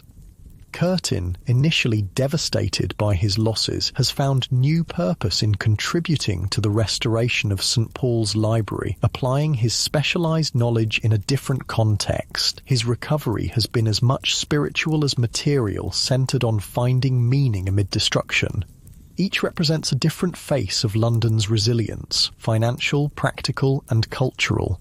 Together, they embody the complex process by which a city rebuilds not just its physical structure, but its economic, social, and intellectual life as well. As night falls and you make your way back to your temporary lodgings, you pass through areas where new construction has begun in earnest. The skeletal frames of buildings rise against the dark sky, promising a London reborn. There's something poignant yet hopeful in these incomplete structures, symbols of a city in transition, suspended between what was lost and what is yet to be created. the stars emerge above, the same stars that shone over London before the fire and will shine over it long after the rebuilt city has itself aged and changed. In their timeless light, the human drama of destruction and rebuilding seems both significant and fleeting. A chapter in the long story of a city that has endured for centuries and will continue to adapt and evolve long after those who rebuild it are gone.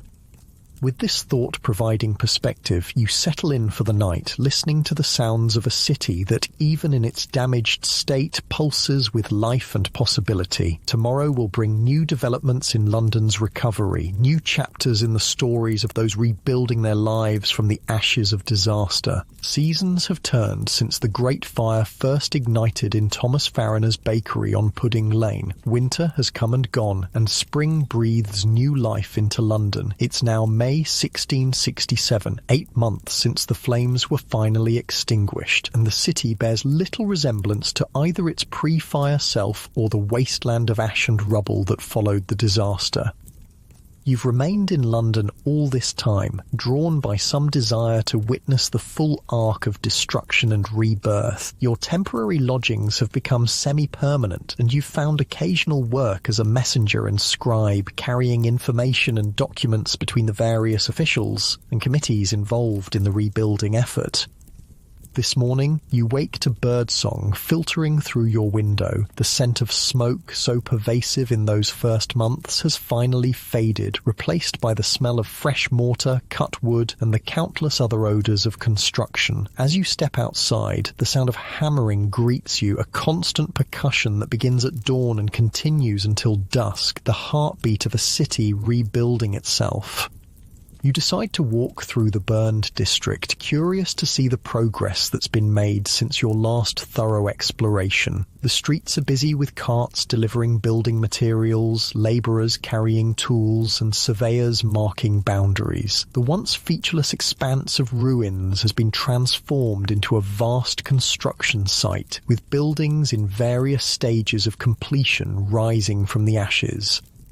What strikes you most is the order emerging from chaos. The streets, though still recognisable in their general pattern, are noticeably wider than before. The buildings rising along them are more uniform, more substantial, brick and stone replacing the haphazard timber structures of old London. There's an intentionality to the reconstruction that wasn't present in the medieval city that grew organically over centuries.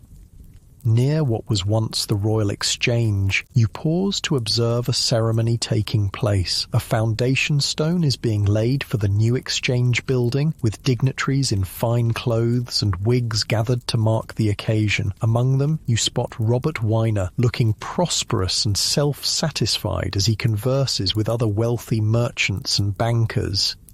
After the ceremony concludes, Viner notices you watching and approaches with a nod of recognition. "Still observing our Phoenix City?" he asks, gesturing to the construction around you. "It's remarkable how much has been accomplished," you reply. "And how much remains to be done," he adds. "The Exchange won't be completed for years yet. St. Paul's will take decades, but commerce cannot wait for buildings to be finished." He straightens his embroidered waistcoat with a subtle gesture of pride. "Our temporary arrangements have proven quite effective. Trade continues, money flows, life goes on." "For some more than others," you observe, thinking of the many Londoners who haven't fared as well in the aftermath. Weiner acknowledges this with a slight inclination of his head. Indeed, those with resources and foresight have managed well enough. Others have struggled. There's no particular sympathy in his tone, merely an acknowledgement of what he sees as natural economic forces at work. London will emerge stronger for this culling, harsh though that may sound. The new city rising here will be more substantial, more organised, more befitting a great commercial power.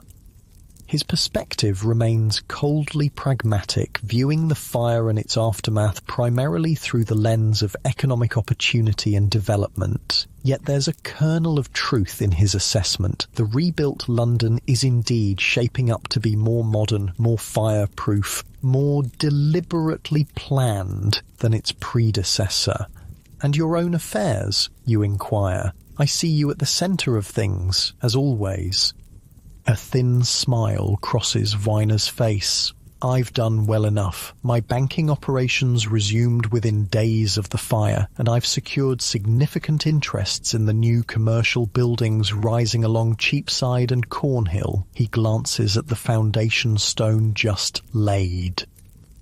When the exchange is completed, I'll have offices there as well. My personal residence is under construction in a more favourable location than before, closer to Westminster, away from the commercial bustle. Weiner has not merely recovered from the fire, he has used it as an opportunity to enhance his position, leveraging his wealth and connections to emerge even more prosperous than before. It's a stark reminder of how disasters often widen existing inequalities rather than levelling them.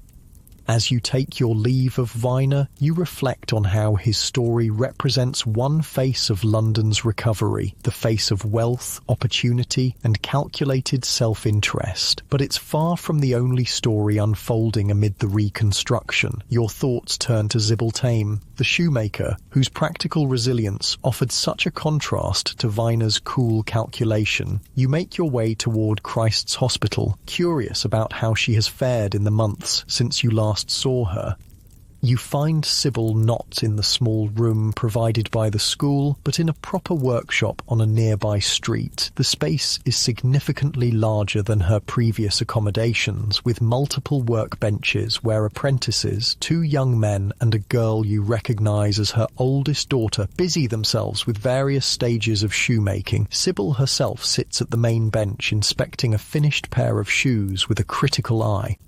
She glances up as you enter, recognition dawning on her face. "Well, look who's still in London," she says, setting aside the shoes. "Thought you might have moved on by now." "There's still much to see," you reply, "and you've clearly been busy." Sybil gestures around the workshop with understated pride. "Can't complain, with half the shoemakers in London either dead from the plague 2 years back or gone after the fire. There's more than enough work for those of us who stayed." She nods toward her apprentices. "Had to take on help to keep up with orders." "Including your daughter," you observe. "Mary has a good hand for the work," Sybil says, a hint of maternal pride breaking through her practical exterior. "The middle one's still in the school kitchen. She prefers cooking to cobbling, and the youngest is still at her lessons, reads better than I ever could already."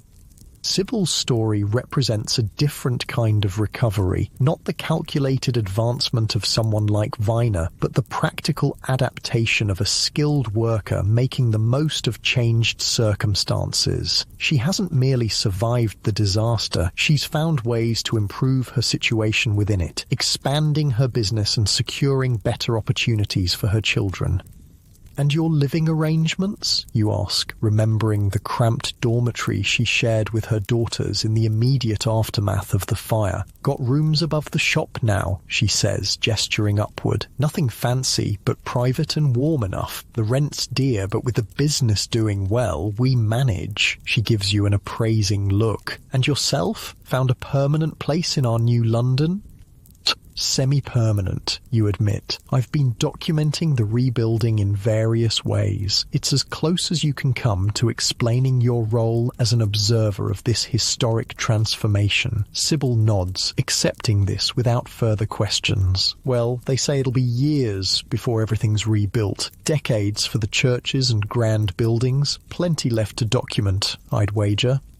As you converse with Sybil about the changes in the neighbourhood and the progress of rebuilding, you're struck by her matter-of-fact acceptance of both disaster and recovery. Where Weiner sees strategic advantage and Curtin experienced existential crisis, Sybil simply adapts to changing circumstances, finding practical paths forward without excessive reflection or calculation. Taking your leave of Sybil and her thriving workshop, you make your way towards St. Paul's, curious about the progress on the cathedral and eager to check in on Joshua Curtin, the bookseller whose fortunes seemed to be improving when you last saw him. The site of the old cathedral remains largely a cleared space, though preliminary work has begun on the foundations of its replacement. Christopher Wren's grand design has been approved, though with modifications from his original vision. The new St. Paul's will indeed have a magnificent dome, but the process of creating it will take decades to complete. Near the construction site, you find a small building that serves as an office for those involved in planning the cathedral's reconstruction. Inside, amid stacks of papers and architectural drawings, you discover Curtin engaged in conversation with a clergyman and an architect's assistant. Curtin brightens when he sees you, excusing himself to greet you warmly. "My friend the observer returns. Come, you must see what we're planning." He leads you to a table where an elaborate diagram is spread out. "This will be the library in the new cathedral. Modest to begin with, but designed to grow as our collection expands." The transformation in Curtin is remarkable. Gone is the despair that gripped him after losing his bookshop. In its place is enthusiasm for this new project that makes use of his knowledge and experience in a different context. "You've secured an official position then?" you ask. Curtin nods, a mixture of pride and humility in his expression. "I've been appointed assistant librarian for the new St. Paul's, a smaller role than I might have had in my own shop, but one with dignity and purpose." He gestures to the plans. "We're already collecting books, donations from private libraries, purchases from printers and booksellers throughout England and the continent. By the time the physical library is completed, we'll have a worthy collection to fill it." "And in the meantime?" you inquire. "We've secured temporary quarters near Fleet Street where we're cataloguing and storing the volumes as they arrive." Curtin smiles. "I've also maintained my small trade in books for scholars and clergymen. Between the two, I earn a modest living in Undis."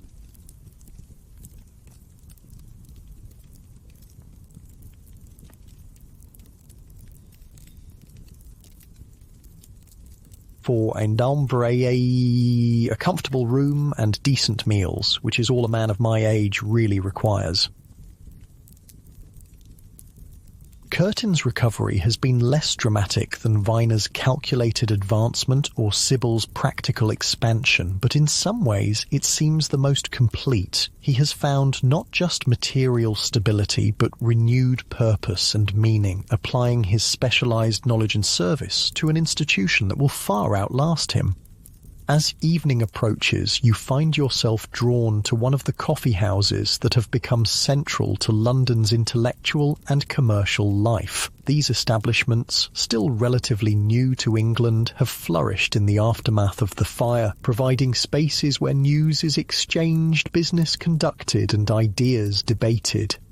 The coffee house is crowded and noisy, filled with the smell of the strong, bitter beverage and the sound of animated conversation. You find a seat at a table where several men are discussing the broader implications of London's reconstruction. "It's nothing less than the birth of a new London," declares one man, a physician by his dress. "Not just physically, but in governance and planning as well. For the first time, we're building according to rational principles rather than haphazard growth." Yet the street plan remains essentially medieval, counters another, an architect or surveyor by the looks of his ink-stained fingers. "Wren and Evelyn wanted a complete redesign. Wide avenues, regular blocks, grand piazzas. What we're getting is the old London with slightly wider streets and better buildings." "And is that not for the best?" asks a third older man. "London is not Paris or Rome, to be shaped by royal decree regardless of property rights. We're a nation of law and commerce, rebuilding in a way that respects both tradition and improvement."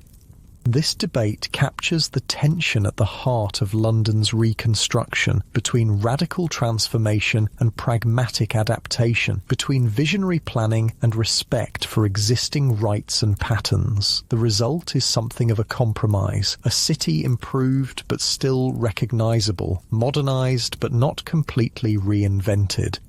As the conversation continues, touching on everything from building regulations to the financing of public works, you reflect on how the Great Fire has catalyzed not just physical rebuilding, but intellectual engagement with questions of urban planning, public safety, and civic governance. The disaster has forced Londoners to think deliberately about what kind of city they want to create, rather than simply accepting what evolved organically over centuries.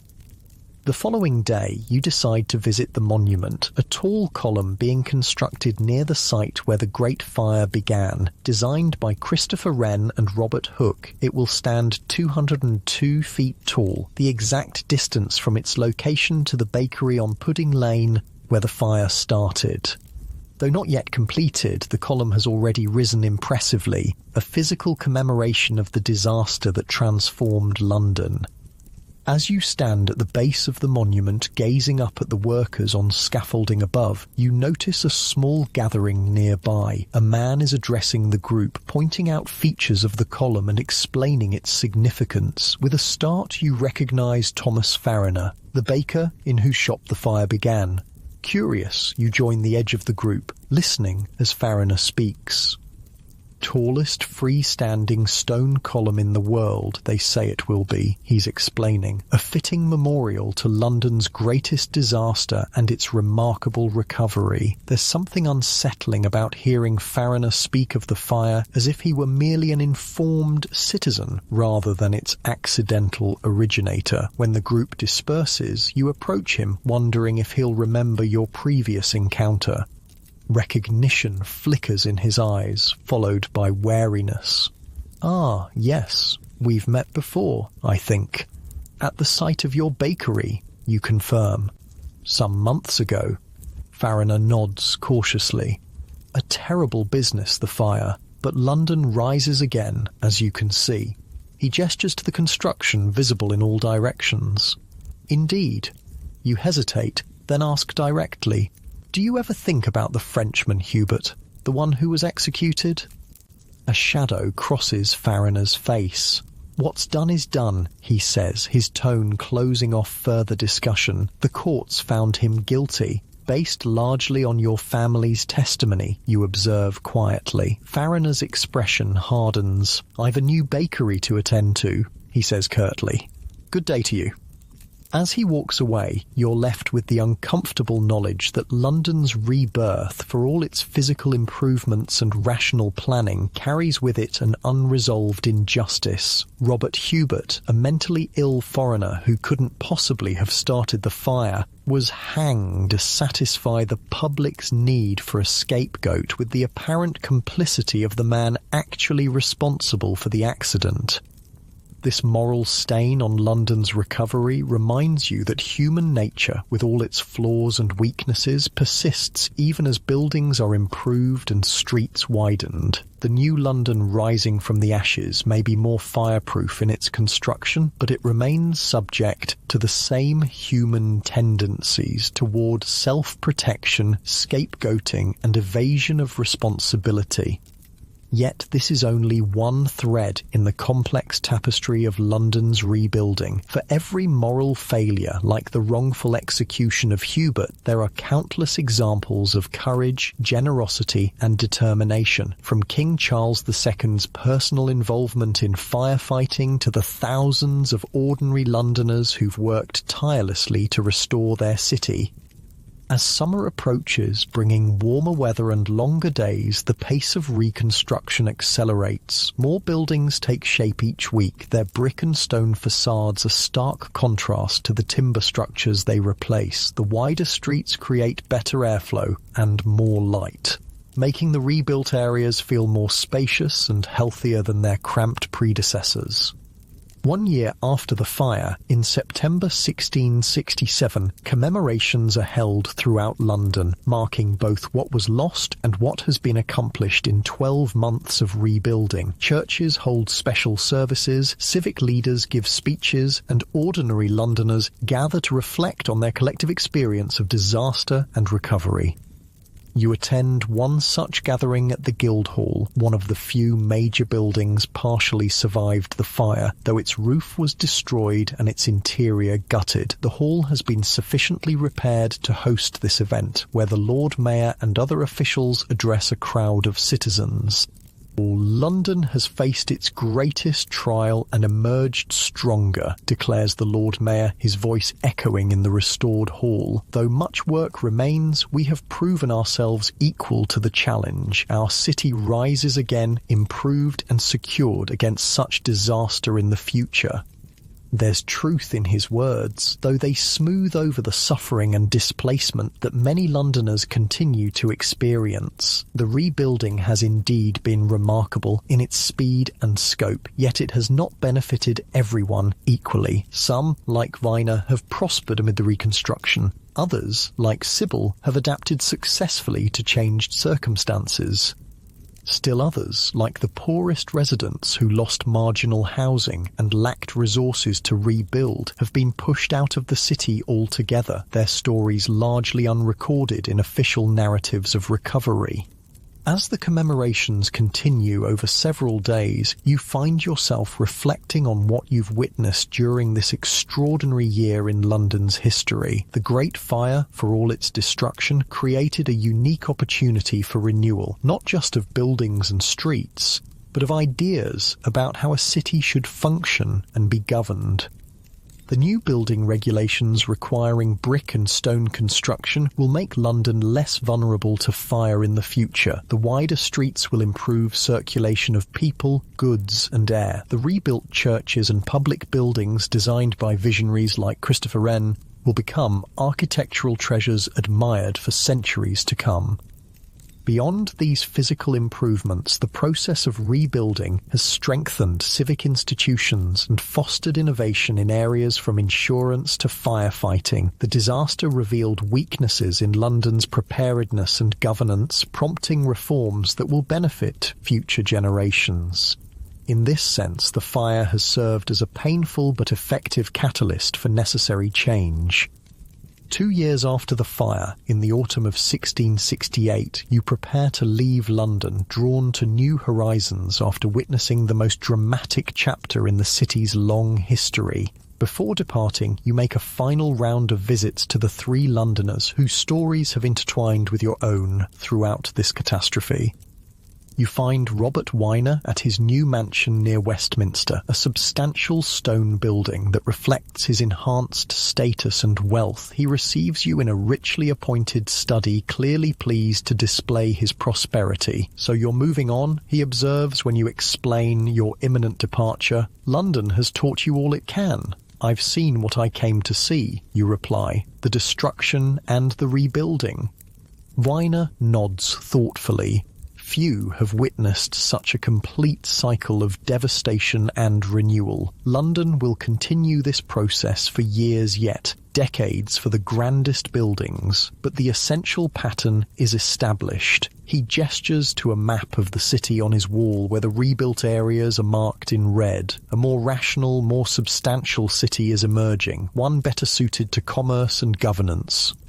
As you take your leave of Viner, you reflect on how thoroughly he embodies a certain approach to disaster, seeing it primarily as an opportunity for advancement, focusing on systems and structures rather than human suffering. His perspective is limited, but not entirely wrong.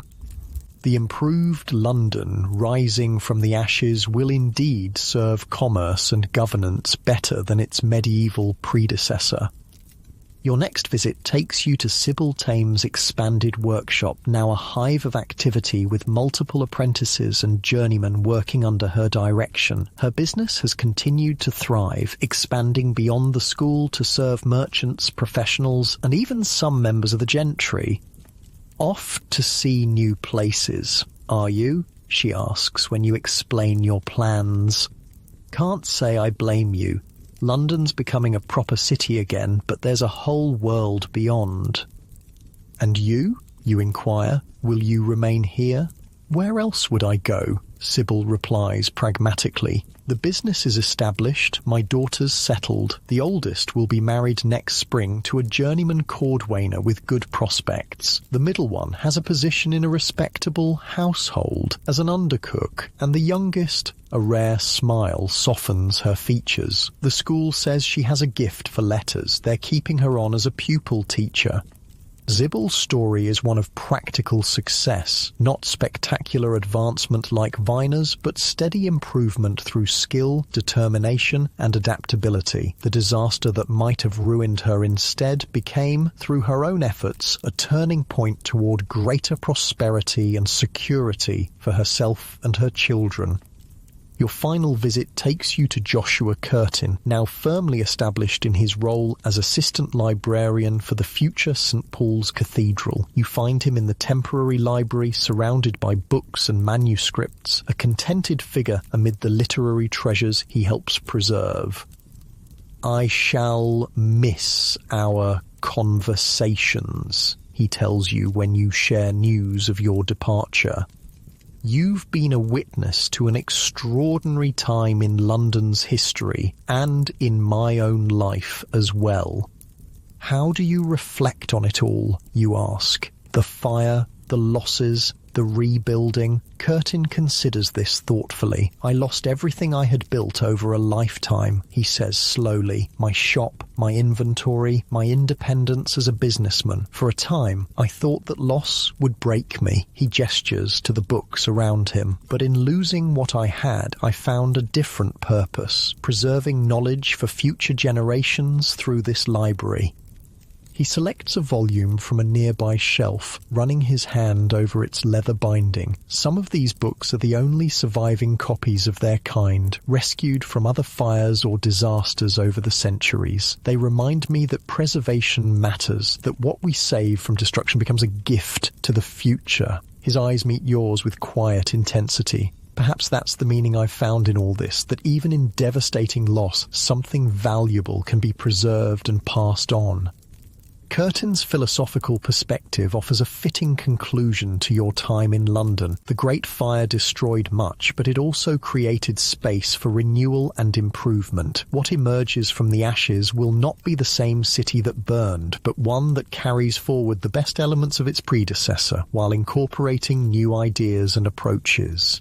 As you make your final preparations to leave London, you climb Primrose Hill to the north of the city, seeking a panoramic view of what you've witnessed over these transformative years. From this vantage point, you can see the full extent of the burned district, now a landscape of construction with new buildings rising amid the scars of destruction. The Tower of London stands at the eastern edge, a reminder of the city's ancient foundations. The partially rebuilt St. Paul's marks the centre, its future dome still just an architect's vision. To the west, Westminster's spires remain untouched by the fire, a symbol of continuity amid change. And throughout the burned area, new structures emerge day by day, brick by brick, stone by stone, London remaking itself with deliberate purpose. The Great Fire of London changed the face of the city forever, destroying its medieval heart and forcing a rapid evolution toward more modern urban forms. Yet London's essential character, its commercial energy, its political significance, its cultural vitality survived the flames. The city that emerges from this disaster will continue to evolve for centuries to come, shaped by this moment of destruction and rebirth, but never defined solely by it. As the sun sets over this changing cityscape, casting long shadows from the new buildings and gilding the Thames with golden light, you reflect on what you've learned from witnessing London's trial by fire. Disasters reveal both the fragility of human constructions and the resilience of human communities. They expose weaknesses but also create opportunities for improvement. They bring suffering, but also inspire courage, ingenuity, and cooperation. The story of the Great Fire of London is not merely one of destruction and rebuilding, but of how people respond to catastrophe, some calculating advantage, others adapting practically, still others finding new purpose amid loss. It's a story of physical transformation, yes, but also of human experience in all its complexity.